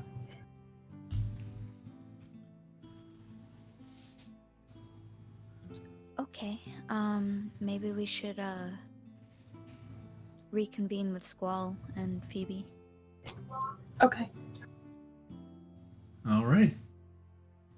So you make your way back to the rest of your group. Let them know what you saw, Leah. And where are you headed to from here? We got to formulate a plan, guys, because we are grossly outnumbered here by junkies that are going to defend those pastries with their life. Look at Rowan. She would probably eat us if we had pastry crumb on us. Do you think they're going to disperse once the bakery closes for the evening? It depends how committed they are.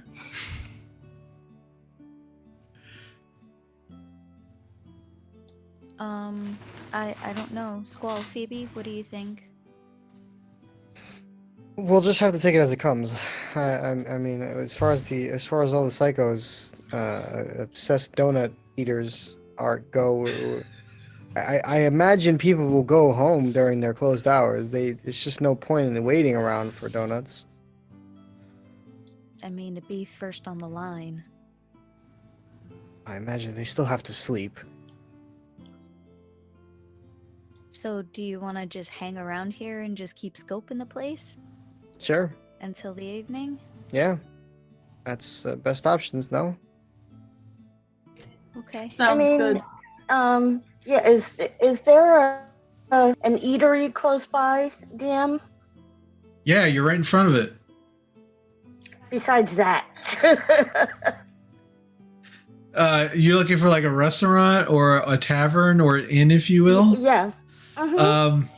Yeah, there's a couple of places. What are you looking for? Like someplace that maybe has windows where we can look out while we sit and maybe have a couple of drinks and something to eat so we can keep an eye out. Most taverns don't have that. A lot of people who eat in these in taverns and inns don't like to have people on the street staring at them while they eat. So there's not a lot of places with large windows in front of them. You can definitely find a tavern or an inn pretty close. The Song and Supper Inn is not far from you. So if you wanted to go there, you could do that too. So I suggest that to the group. Do we know what time this place is closing? Is it dusk or? An hour after dusk. Okay. Still a couple of hours away. All right, yeah. Then I suggest we go to the inn and maybe have a couple drinks, something to eat, and then we come back. Okay. All right. So that's what Team Pentamarket's doing. You make your way over to Song of Supper Inn. You're able to have some food and some drinks, kind of like biding your time, waiting until this happens. Rowan and Galen. So Rowan, what are you doing right now? Like what is your obsession with drawing and bear claws look like? Just pages and pages everywhere with sketches all over the room. Galen's just standing there trying to figure out what the hell to do. And as she's describing the sensation of the bear claw in her mouth and trying to put it out on paper so that she can share this experience with everyone. And as she's doing this, she's like, you think they'll bring us some donuts or some bear claws back from that bakery? Hey, probably. I ain't gonna discount it. I mean, it just looks fun. There's just bear claws on paper all over the room. She considered drawing on the walls, but she didn't want to piss off Leo, so she's got plenty of paper, and she realizes she's got a whole library full of paper. I mean, when she runs out of paper, she can just go down to the library. Yeah, that nothing bad will happen from that. Galen, how are you reacting to this? Like what? You're just watching her frantically draw bear claws, and when she gets done with one, she just kind of puts it to the side and just starts drawing another. Are you just like letting this happen? Are you just like not concerned at all, or are you super concerned? Like what is Galen's mental state right now? Just watching Rowan. Confused, a little concerned because of how the people who I'm assuming back at the bakery, how they were reacting to us just walking casually in front of them. So he's kind of a little concerned at that point. And then she mentioned something about the library and like maybe drawing on some of the paper. So he's gonna just look around and see if there's just empty parchment somewhere, just in case she runs out of her supply of paper. Okay. All right. Is there... Let's see. But before I start doing that, can I do like an insight check to... He's not going to know what the hell type of magic this is, but he's probably going to try and figure out like a good comparison. Because I'm sure in Rodhold he has encountered many different types of drugs and heard of many different types. So I'm just gonna see if they're do an insight and see if there's a comparison. All right. Yeah, make me an insight check, please.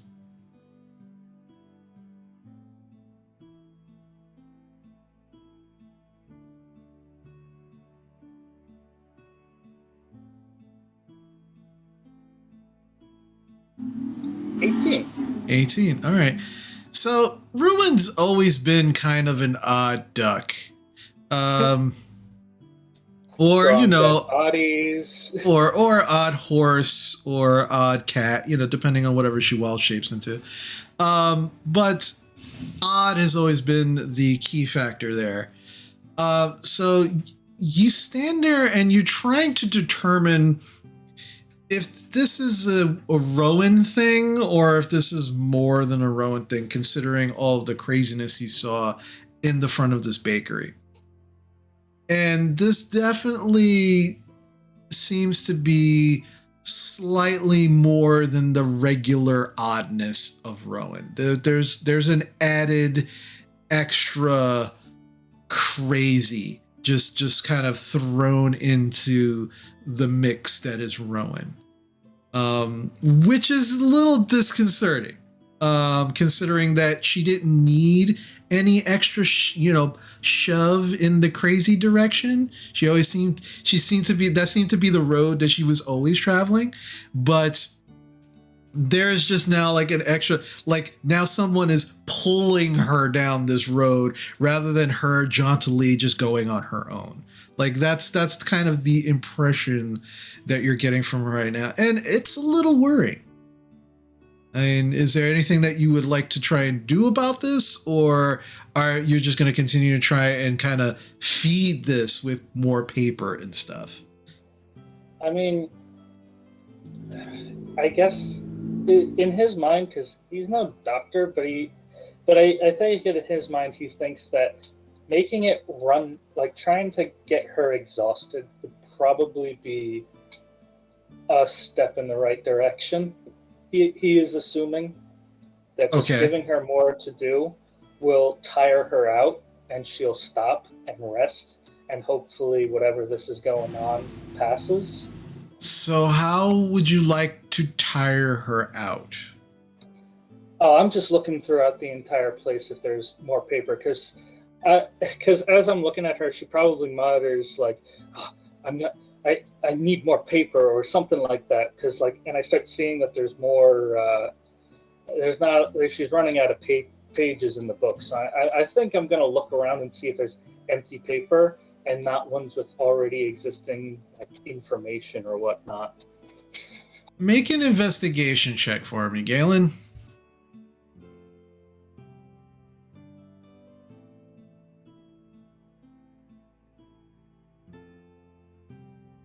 Not bad. An 11. 11. Okay. You begin kind of making your way throughout the tower, looking in all of the different areas that you actually have access to. There are some doors that you can't physically open, but those areas that are already accessible to you and that you're able to kind of walk into, you are able to find about a dozen sheets of what seems to be regular parchment paper in the transportation room, the teleportation room, where you and your crew have been coming in and out of. But outside of that, there's no other paper that you could find. I'm assuming the doors leading to the final floor, where Leo was like, "Don't go in there," is sealed. Yeah, there's not even stairs. Like where there should be stairs, there's no stairs. Okay. There is the library. You do go in the library, but it is a library. Like they're all just like, there's books on shelves. There are rolled up pieces of parchments and honeycomb of kind of library type situations, but no open or free parchment other than the dozen pieces that you found in the teleportation room. I'll bring those along, and if she does run out of paper, I am willing to accept body paint. She can paint it all over me. I don't care. She could just paint it on me. She could paint it somewhere else. I don't care. I'm just trying to get her tuckered out. So if she just keeps drawing on something, then maybe. So he's just trying to improvise ways for her to keep drawing. Okay. Rowan, make me a general. This is going to be just a general constitution check.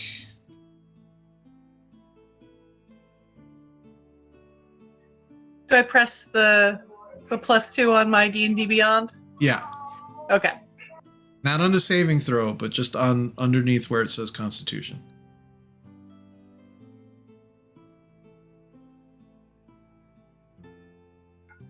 $18. Yeah, Galen, she shows no sign of getting tired or slowing down in the slightest. In fact, she seems to be even more jazzed up than she was before she ate the bear claw.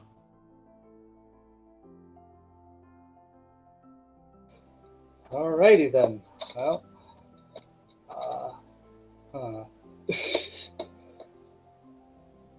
So in fact, you are actually getting tired watching her,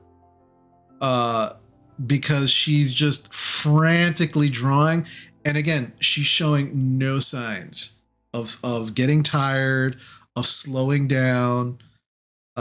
She's just kind of like this is what I need to do, and this is what I'm doing, and it's exhausting watching her because she's definitely on a mission. Galen, I wish you could have had a bear claw too. That was really good.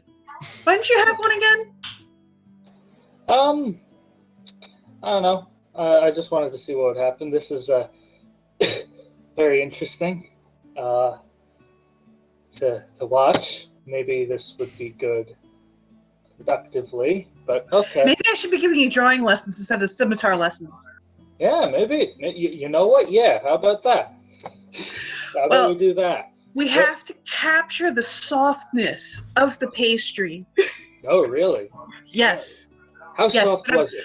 You just gotta watch me, because I'll show you how I do it, okay? And that's how I'll teach you. All right. So, okay. All right, and so for the next 20 to 30 minutes, Rowan shows you how to draw a bear claw, but she really doesn't explain it. She just says, "This is how you draw a bear claw," and then she just draws one. And she just looks at you, goes, "See?"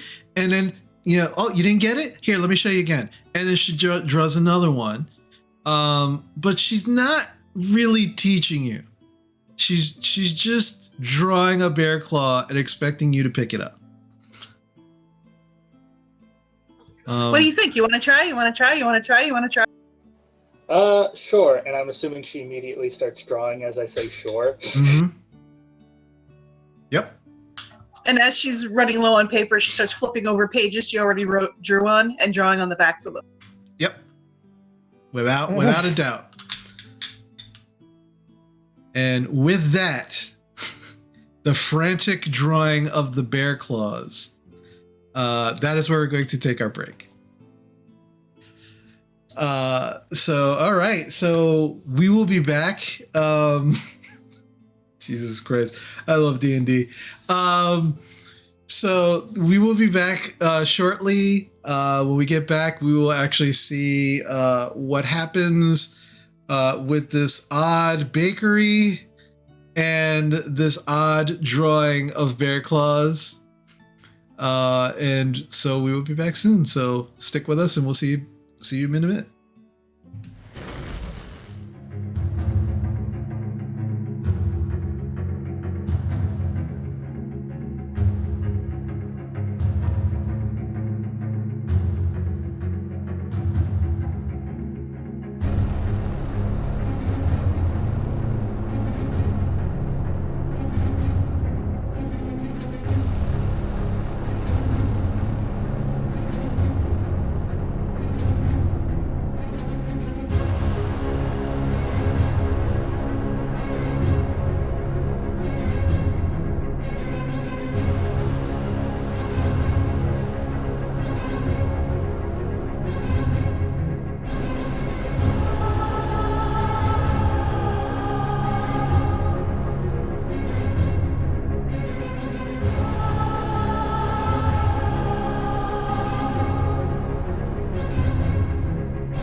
Hello, everyone, and we are back. All right, so when we went on break, we had Rowan in a frantic bear claw drawing frenzy, and Galen helping her. But we also have Team Pentamarket kind of casing the joint. And you still have a few hours to go. So you decided to spend a few hours eating and drinking, kind of waiting for sunset. You have a few hours, but those hours do go by. And I will say, make sure you mark off at least, between the, say, 1, 2, 3, 4, 5 of you, between the 5 of you, 1 gold piece, not each, in total, for the whole time that you spent 4 hours sitting in an inn. Not that you've ordered that much food and drink, but the food and drink have been consistent, and you are also paying for the space that you are taking up, because it is a theater as well. So you are actually paying for those seats, but without a problem. As you are leaving, the Song of Supper Inn is actually starting to get filled, because they do have a couple of evening shows.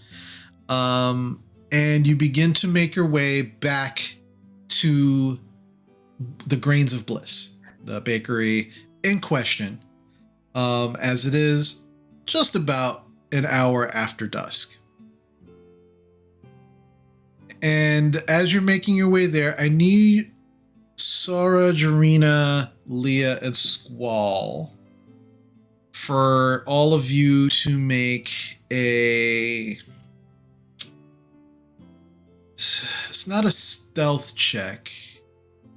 This is, I guess this is going to be also a performance check. And I actually, just for everyone who might be wondering, Phoebe unfortunately had to leave a little bit early, so I will be playing the part of Phoebe this evening. And so I will be rolling her check. So let me just pull her. Can I use a group inspiration?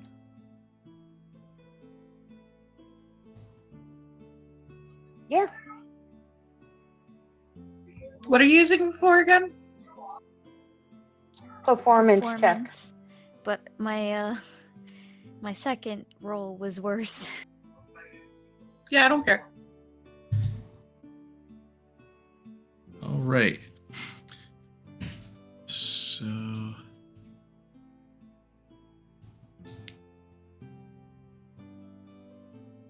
okay.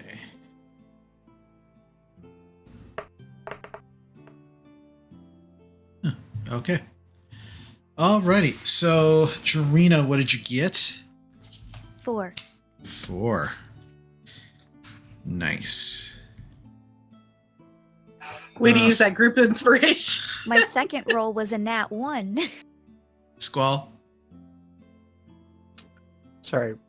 What was the roll? Performance. Okay.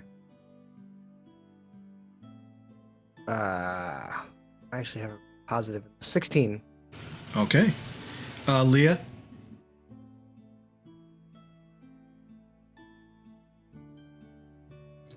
What was it again? Performance. 6. 6. Okay, Sarah? Nat 20 plus 1, so 21. Nice. And Phoebe got a 19. That's pretty on brand, actually. Yeah. So Jarina and Leah, as you're all kind of making it, You're not really paying attention too much. Jarina, you actually have stepped in some horse dung. And it's just kind of nasty. It's not impeding your progress, but there is a smell.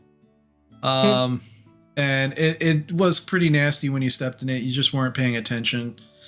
And Leah is actually trying to help you clean it off, which is making quite the spectacle as you guys are kind of walking down the street. But there's not a lot of people. There's not as many people as there were earlier in the day.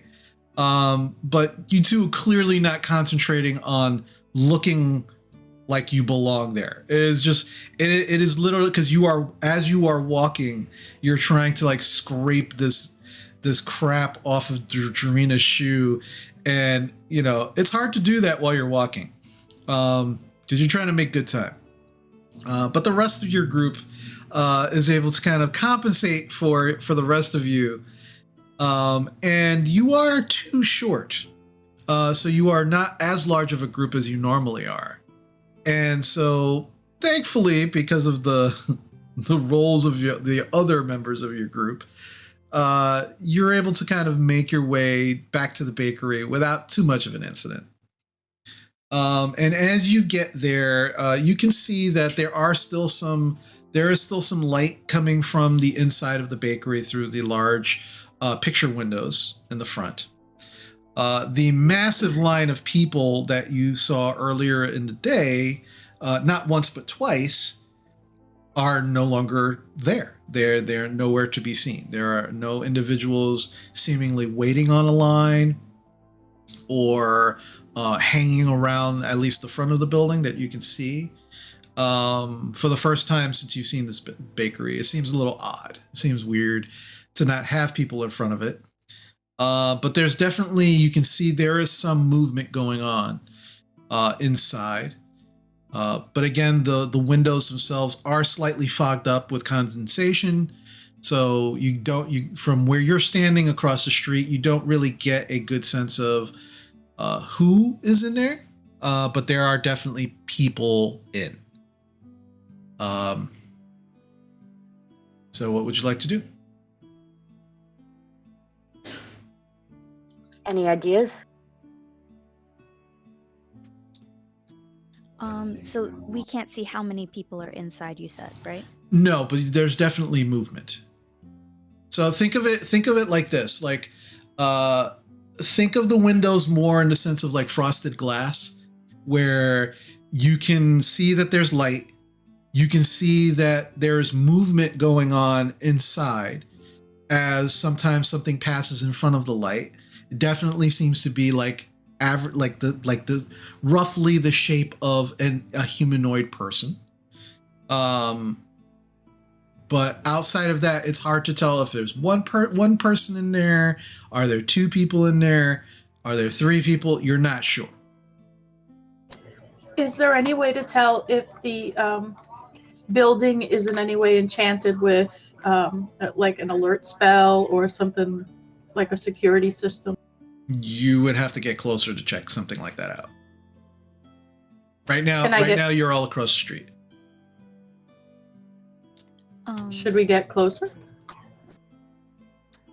Squall, did we want to knock on the door and see if we could just speak to this Renoma?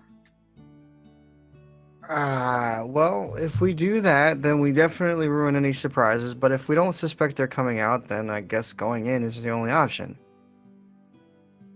Unless you just want to wait across the street or somewhere not as conspicuous and wait for them to leave.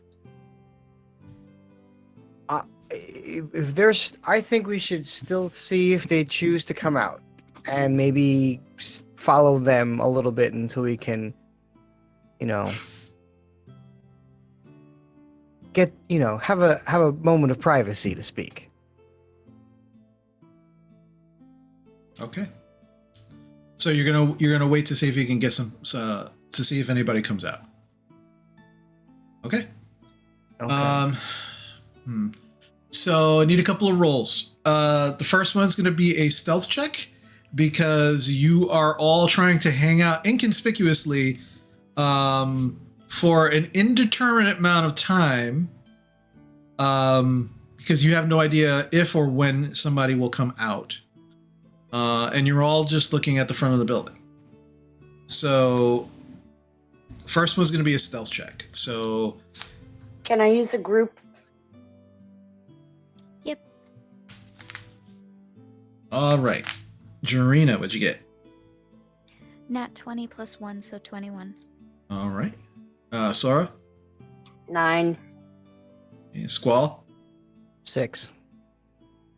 Oh, look at all these great rolls. Leah? 17 plus 8, 24. 24. Okay. And I will roll for Phoebe. Phoebe. How did she get advantage? Oh, okay. Nope, that's not right. Okay. Phoebe gets a big fat 13.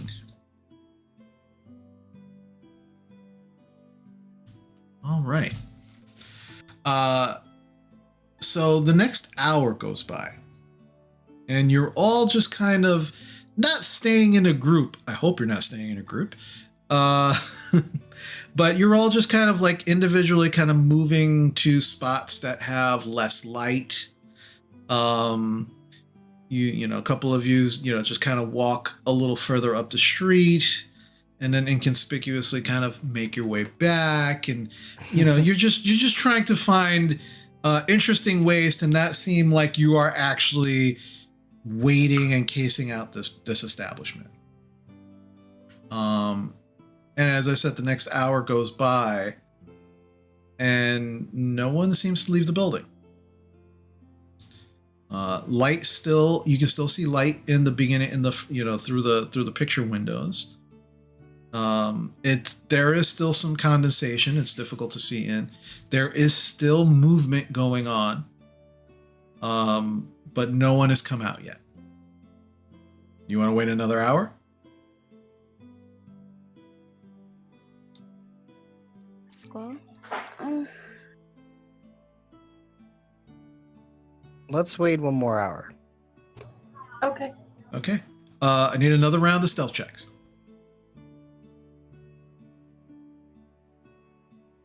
Okay. So, Oh, wow. Jarina, 15. 15. Squall, 17. 17. Nice. Leah, 9 and 8 is 17. okay. Sora, 16. nice. These are great rolls. And Phoebe will get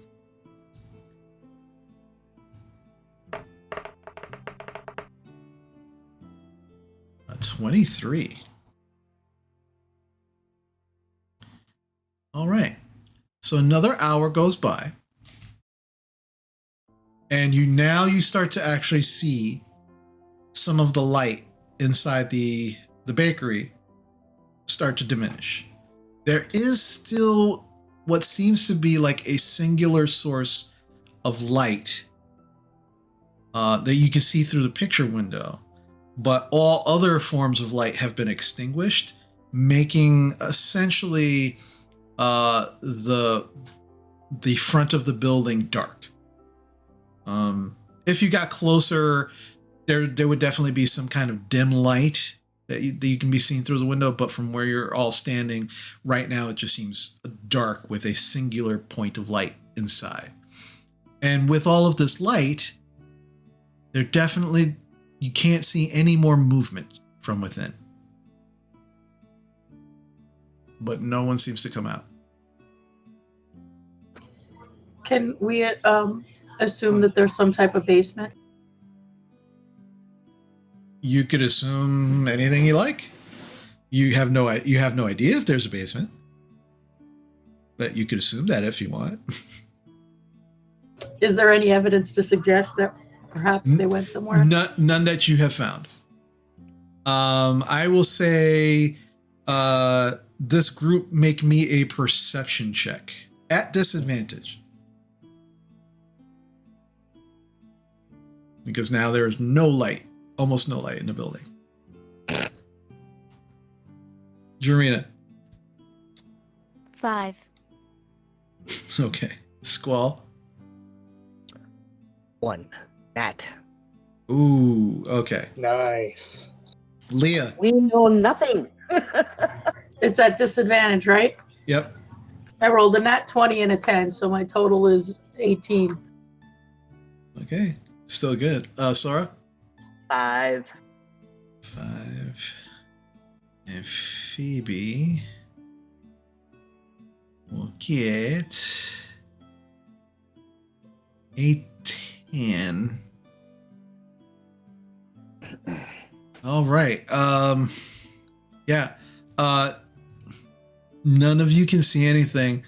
In fact, Squall, you get so frustrated that you've been waiting here for 2 hours that you walk right up to the front door and you stick your face right on the glass. And as you do this,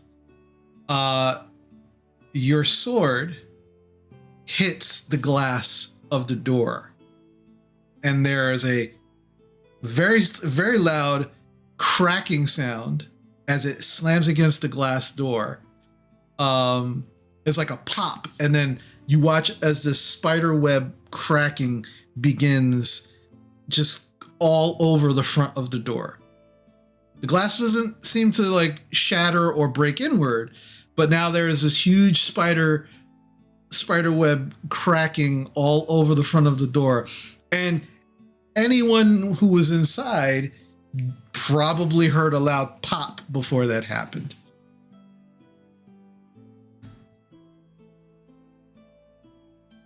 But you don't see anything. The rest of you, all watch in horror as Squall just goes over, and then there's this loud pop, and then sound. Oh dear.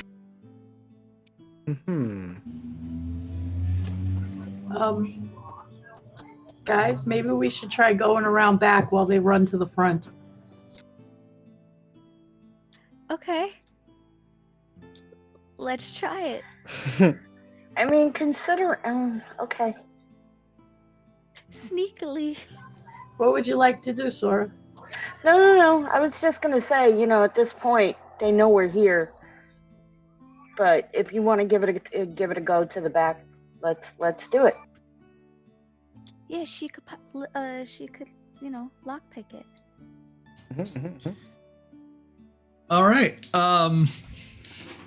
So are all of you going to try and make your way to the back? Mm-hmm. Well, I am with Leah. Yes. Okay. All right. Another round of stealth checks, please.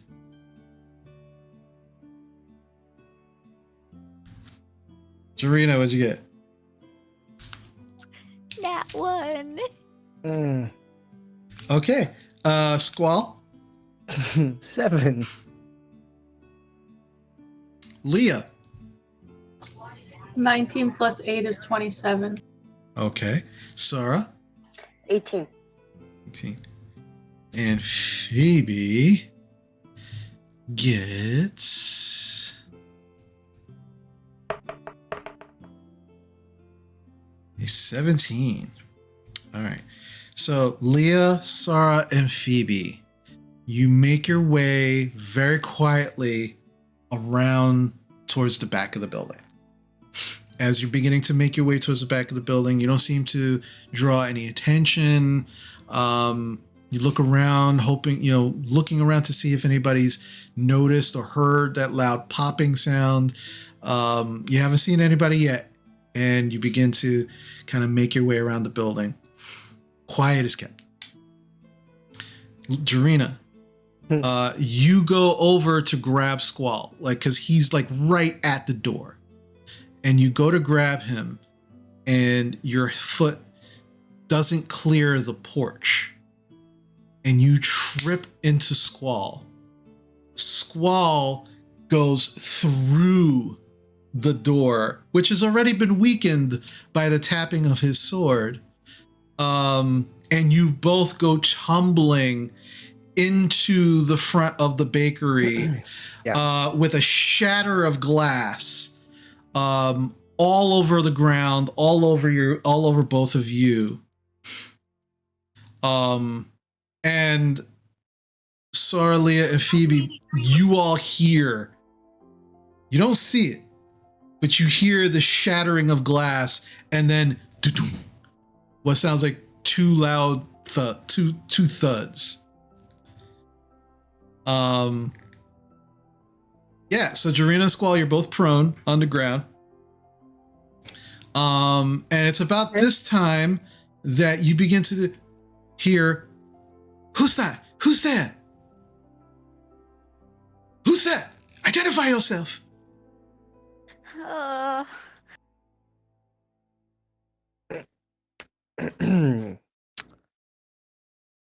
What are you doing? I'm just groaning in pain. All right. While you're laying there groaning in pain, you do hear footsteps that seem to be coming from behind the counter. And you watch as two individuals, both pointing wands in your direction on the ground. Two women are pointing wands at both of you. And they just kind of look at you and go, what is going on here? Who are you? Sorry, I tripped right into him. We didn't mean I'll pay for that. But what are you doing here? There's nothing for you here.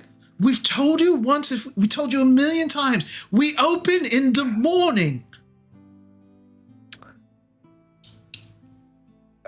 We're not here to buy any of your product. Well, whoever you are, now, look, we'll let this go, but you need to pay for that door immediately, or we're going to call the Crown's Guard right now. Yeah, actually, give me a moment, and I get up and help her up as well. All right, as you're both getting up, they are still holding ones again. Slowly.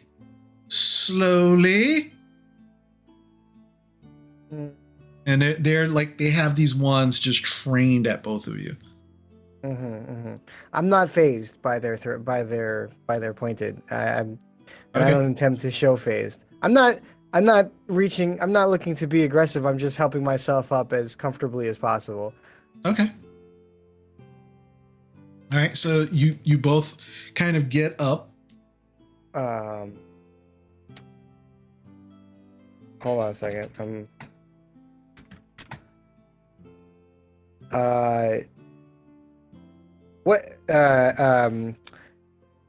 What's his name? I'm trying. Renoma? It's a female. No, not their name. The gentleman. Yeah, the gentleman. Is it the gentleman or is it? It's just the gentleman. It's just the gentleman, right? Yeah. Yeah. Okay. That's why I was like, wait, is it? I was gonna call him the guy, but so actually, we didn't mean to bust through your door here. I would have preferred knocking but we've come actually to collect. The gentleman sent us, so let's call that a little bit of an opening to the conversation. One of the women who still has a wand leveled in your direction. She just kind of looks at you very oddly. She goes, I don't care what gentleman sent you here to collect any baked goods. We are not open. We are closed. You are currently breaking and entering. And not only that, you have literally broken our front door. So you either pay for the mess that you just made, or we're calling the Crown's Guard right now. Yeah, I Perhaps- think you misunderstood me. It's not just any gentleman, and not just for baked goods. It's the gentleman. And we're here And- to speak to Renoma. They probably know what we're talking about. And before you call the Crown's Guards, because I really don't think you want any trouble. So yeah, the two women, as you're both talking, Jarena, both you and Squall actually, make persuasion checks for me, please. Unless, Squall, you're trying to be intimidating, then you can roll an intimidation check. It's up to you. I'm going for persuasion. Okay. That 20. Okay, for a total of... Ooh, Total of 24. Okay. I have expertise. All right, Jarena, what'd you get? 10. Yeah, okay. So, the two women, as now that you're kind of standing and you're getting a good idea and your eyes are kind of adjusting to the not light in here, there is kind of dim light. You can see that both of these women are human. And even though you keep saying the gentleman, there doesn't seem to be any recognition of the name to them. They both genuinely seem disturbed that two people just broke through their front door. Like that seems to be like the big thing for them. But as you're kind of talking to them, and then Jarena, you mention Renoma's name. They look at each other, they go, you know, you're here to see Renoma, or you know Renoma here? Yes. All right. This is highly unusual, but all right, very well. So Sarah, you're gonna have to do something about the door while this is just. She was like, I just cleaned up. This is fuck. She says, no, I know. Just and then she takes one of the wand. She takes the wand that she's holding, and you just watch her. And as she flicks it, two torches flicker on, and then she goes right back to pointing it at both of you. And she goes, all right, just tell Renoma that there's people here to see her. They broke the door. And I'll keep an eye on them. And she's like, all right, fine, I'll get the broom and as well. And she kind of goes into the back. And you watch as this woman who's just, and then you actually recognize this woman as the woman that was kind of standing by the door during the day, during the lunch break, and locking it and letting the people in and out. She's not wearing her apron. She seems a little more cleaned up at the moment. And she's just kind of like pointing this wand at both of you, not saying anything, just kind of like looking at you more confused now than anything else. The other woman comes back and she goes, Renoma actually, she says to send them in like immediately, like right now. She goes, all right, so just follow her. And the other woman that said, Sarah, she goes, all right, come on. And you can see that she already has a broom in her hand, like she was getting ready to clean up all the glass. And now she starts taking you into a back room. As you go through these kind of like, almost like ranch style doors that they just kind of swing back and forth as you push them open. There looks to be like a what looks like a very small office, and sitting behind a desk is this. She looks like probably an elf in her later years, which means she's probably pretty old. The fact that you can actually see her age is meaning that she's probably pretty up there.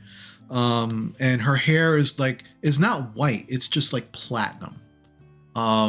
It's very immaculately done. There's lots of braids. You can see many actual rings, gold earrings in her ears, just like from the tips all the way down to the ends. She seems to be going over some books, and she goes, "All right, Sarah, that'll be enough. Just please clean up the mess. Don't call the Crown's Guard. It's perfectly fine. I know who they are." Sarah's like, "Very fine," and she just kind of like looks at both of you and then leaves. And as she leaves, the elf finally looks up from her paperwork, not looking at the two of you, just kind of looks past you, waiting to see Sarah leave.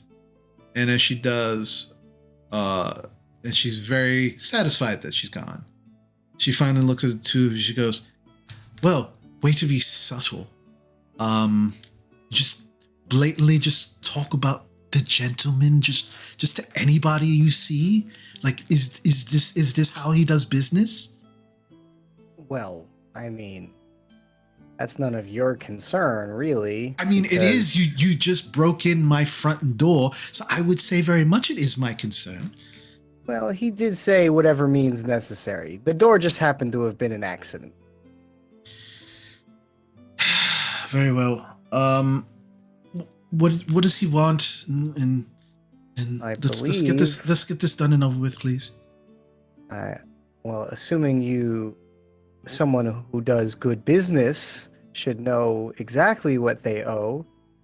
But if you need a reminder, I'll be happy to remind you that the gentleman is seeking 2,324 gold, or you sign over the deed to the bakery. That's more than double what I owe him. Well, I'm not here to discuss the details of the whys and hows. I'm simply here to collect what he asks. She kind of looks down for a moment. She kind of sighs. And she kind of looks up at the two of you. Hold on 1 second.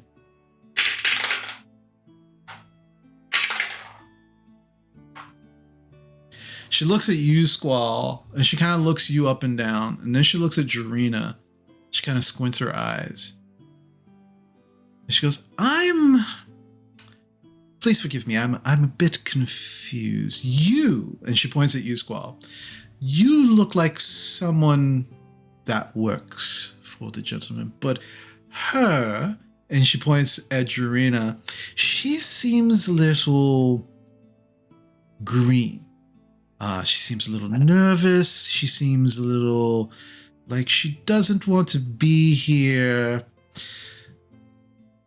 Which begs the question if you actually do work for the gentleman. You should be familiar with the gentleman's discretion. And he doesn't just go around introducing himself to anybody. Do I look like anybody who would know of the gentleman unless I, in fact, am working for the gentleman? As I said, you seem to be working for him, but I don't know who she is. I don't know who She's you my are either. Patriot. Well, and again, I'm not here to give you my information, or hers for that matter. She's with me, and that's all that matters to you. Now, Well, again, I'm not looking for a resume here. I deal with certain people who do, and I know without a doubt, work with him. I've never seen you two before. So you would understand my trepidation if the roles were reversed. And you are now saying that I owe almost triple of what I owe originally to the gentleman. And he is, after all, a gentleman. So why would he be upping the price as he is? See, so again, please forgive me. I am not trying to cast aspersions on you or him. It's just, I'm trying to make sense of all of this. You understand, yes? well, sure, absolutely. Except again, I wasn't given the specifics of to the reasons of why or how, and unfortunately, your business with him and perhaps he's been keeping mind of your business success and feels you need to compensate accordingly. But again, was not given any negotiation room here. And if there is some mistake, perhaps you pay it forward, and then maybe your relationship with the gentleman stays good, and you guys can work out the kinks later. I am only here on temporary service for the gentleman because of our arrangements with him. Make a persuasion check.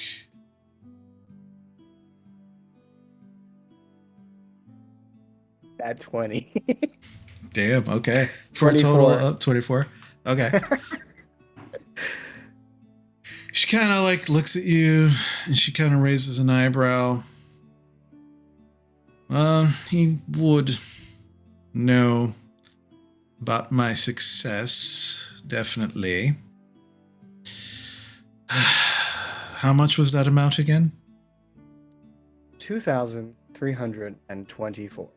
Or the deed of your bakery. He's not getting the deed, my dear, at all. But if you give me a moment, I will get the money. Beautiful. And she kind of turns around.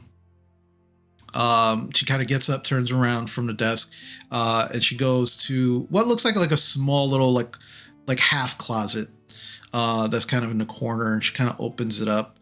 And you can hear her just kind of like moving stuff around. And you then begin to hear, after a moment, the clinking of metal coins.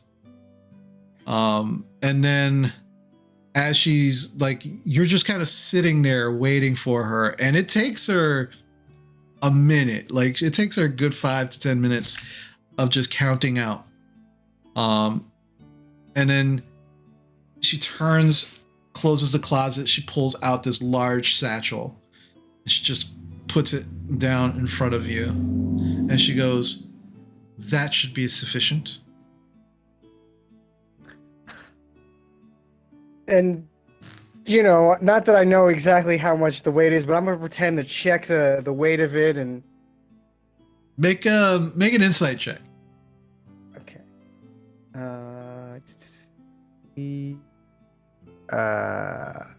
Oh, that is here. Okay. 11. 11. Yeah, it's heavy, right? You know, it's a lot. You open it up. It seems mostly to be platinum. Okay. So they're definitely, at first, you know, you're like, oh, there should be more gold in here. But then as you open it up, it's mostly platinum. Okay. So it makes a little more sense. Right. But it seems to be, you know, without counting it out, you get the impression, yeah, it's probably how much, you know, there are some gold pieces in there, but it's mostly platinum. Okay. So then I'll say, well, that wasn't so bad. I imagine, since you know the gentleman well, you're not looking to pinch pennies away from him. So I trust it's all there, and I put it away. And with that, our business is finished. I'm sorry, go ahead, Jarita. I was going to say, I stop Squall and I get really close to his ear and I remind him that we're supposed to get a sample of the powder for Pumont.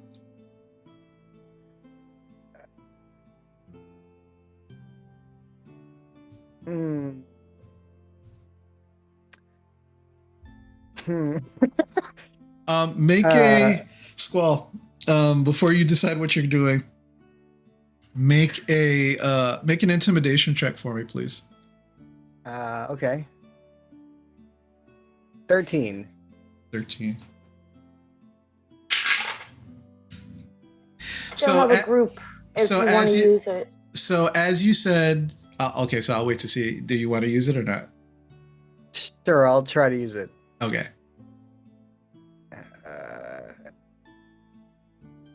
Ooh, 18. Yeah, works. 18? Okay.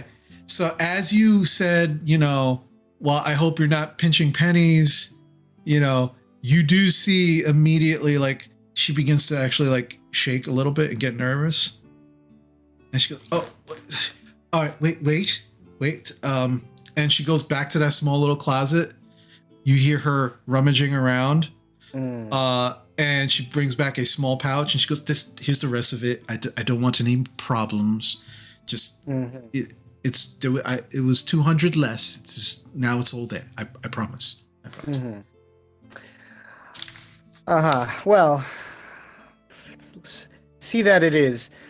There's just one other thing that kind of crossed our table. My traveling companion here had reminded us that a friend of ours came into some information that there's a bit of a special ingredient in your baked goods. And he's not too happy with you modifying one of his ingredients. I don't know what you're talking about. And you can see that she's now she went from slightly scared to pissed. Like she just Well, I'm getting the impression that you might know a bit of what I'm talking about. Is this more of what the gentleman wishes, or is this something extra? Well, that depends on how much you want the gentleman to know. How much would it cost to get a sample of that ingredient? To take with me, to keep to myself, perhaps. There's a reason I do business well here. And it's because I don't share my secrets. So unless this is something the gentleman wishes, I think our business is concluded for the evening. Well, I hope you and the gentleman can come to good terms on that regard, because he'll be certainly hearing about it. All right, well, you see, you're not being clear. Is this something that he wants or not? If he wants it, then there's no issue here. But if he doesn't want it, and this is just you wanting my secret ingredient, well, then that's a different issue altogether. Well, I, in fact, do want it. And I'm not going to put any words in the gentleman's mouth, but perhaps the gentleman, if I have to go back to the gentleman and talk to him about it first, then come back to you. It's a lot of extra steps. We could just cut the chase, and put it right here in my pocket. And we could just not include the gentleman on any excess business, so he doesn't have to send me back over here, maybe break your door again. I don't know. So, all right. So here's my question. Here's my question to you. Are you trying to be intimidating? Are you trying to deceive her, or are you trying to persuade her? I'm trying to persuade her. Okay, so I need you to roll a persuasion check at disadvantage because she does not want to give this up. Okay. I could get scary if you need me to. Fuck, it was only a 6. We still have a group left. There's one last inspo. Use it. Okay. I think Jarina should compel. 12. 12? That was the betterment of the roll. Okay. She looks at you. She goes, well, since that's been cleared up, unless the gentleman sends you here again, specifically for the ingredient, then I will not be giving it up this evening. Okay. Sounds good. And I casually turn suit and wave my hand goodbye and sorry about the door as I walk out. It's just go, please. Just go. I look at her and I look back at him and her again, and then I just walk out. Okay. Yeah, and as you're walking out, you see the two women. They're just cleaning up all of the glass, starting to clean it up, and you just kind of like walk over the glass, the broken door as you're walking out. Now there's just a frame, no glass, and they're just staring daggers at the two of you. And as a reminder, you are still in your normal forms. You are not in disguise. And you walk out.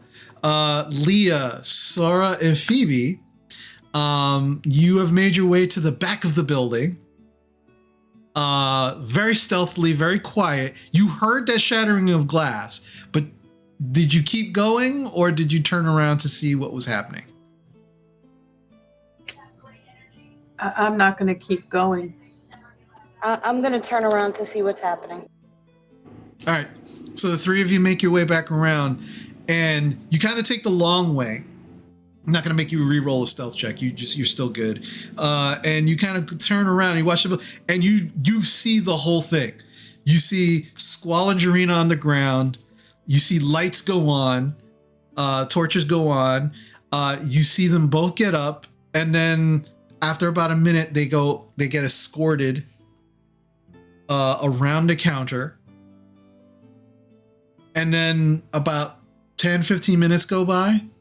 And then you see Squall and Jarena walking out through the broken door as two women are cleaning up all of the glass. And you make your way to your group. You get back together. You now have the gold. That you have the amount that the gentleman was looking for from the bakery. You do not have, unfortunately, the ingredient that Puma asked you for. But you are one person short of the list being fulfilled, but you also have a corrupt Crowns Guard. But you still have not figured out what to do. You have Rowan, who is actively trying to draw the most delicious bear claw ever, and in her mind failing, but continuously trying. Galen, who is not trying to help in any other way, but just enabling her at this point by trying to find paper for her. And this is where we're going to call it for the end of the evening. As now you have a couple of things that you need to do. You have a friend who still seems to be under the effects of the strange ingredient. And you have a few other chores for the gentleman to take care of. But that's what we'll call it for the evening, and we will see next week where that lands. Okay. So, good game. Good game back, guys. That was fun. So you guys got any of them bear claws? No. Oh man, But yeah. In a way, DM, did we not confirm that? Did she not unintentionally confirm that she has a secret ingredient that is kind of Yeah, altered? but no, she said secret ingredient, but much in the way of any cook or baker who feels like they have a special thing that they add to their food to make it special. Like it didn't, there was no kind of confirmation that it was like nefarious or magical, just that it was a secret ingredient. But most cooks and bakers will tell you, oh, there's a little secret ingredient I don't tell people about. So that was mostly the impression she gave off, but definitely seemed to be very guarded about it. Mm-hmm. Gotcha. I like how Galen is Galen, who has an addiction, is also trying to help someone who now has an addiction. You will never be my sponsor if I need one. Yeah, no. And he's doing a terrible job. It's so good. She's like so off the rails, and you're just like, oh, you need more paper? Here you go. Yeah, it's like I'm sure these blank pages are nothing that Leopold needs. I'm sure that there's nothing actually on them. Nope, nothing at all. So it's really weird. It's like Rowan's like, I need paper, and Galen's like, instead of like, you know what? No, you need to stop. I think we need to. He's like, you need paper? I got paper. You want some paper? Galen is that friend, folks. Just you're gonna have to deal with it. So, all right, but no, great game back, guys. I'm so happy to see all of you again. I'm so glad we're back. We're back. I mean, I see your face every day, but yeah. Oh, I guess so. Then I don't count. I guess. You know I love you, baby. 26 years and the magic is not gone. No. 27. So, all right. So, thank you, everybody. Thank you to my amazing players. That was so much fun. I know we're still finding. I mean, we've been gone a couple of weeks, so trying to get that groove back, that D&D groove back is going to take a game or two. So, but this was a great start back. So, want to do a few shout outs. Let's see. Ocelotus. Gee, wow, what timing. Ocelotus, thank you so much for the 200 bits. Also, thank you so much for the raid, and thank you for the resub at tier 2 for 7 months. Thank you so much. We appreciate you so much, Ocelotus. And for those who don't know, Ocelotus, he has just begun his streaming career, his streaming stuff.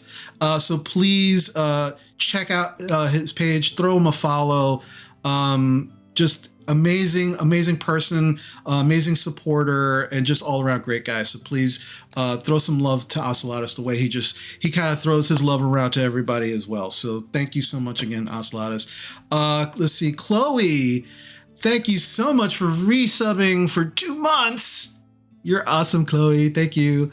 And Lady Poopsie for the resub for 11 months. Going for that 12-month 1 year. All right, resub. Thank you so much. And let me see. I hope I get it. Waffmaster 19. Thank you for the follow. Appreciate you. Hope you enjoyed. I hope you all enjoyed watching us come back and the crazy shenanigans that we all get up to. So we'll be back next week once again, starting next week. Back to the same schedule. Wednesday D&D, Thursday D&D, Friday Magic. So tomorrow, Friday Night Magic at 8 p.m. Please join me then. And otherwise, as we end, don't run away right away. We are going to raid someone. And as always, we always try to share the love with somebody that not only could use the love, but is somebody that we respect, someone that we love, someone that also has shown support to what we're doing as well. So please, stick around for our raid. We always do try to raid and share that love with everybody. So remember to please be kind to yourself, be kind to others. We love you all very much, and we will see you next time. Take care.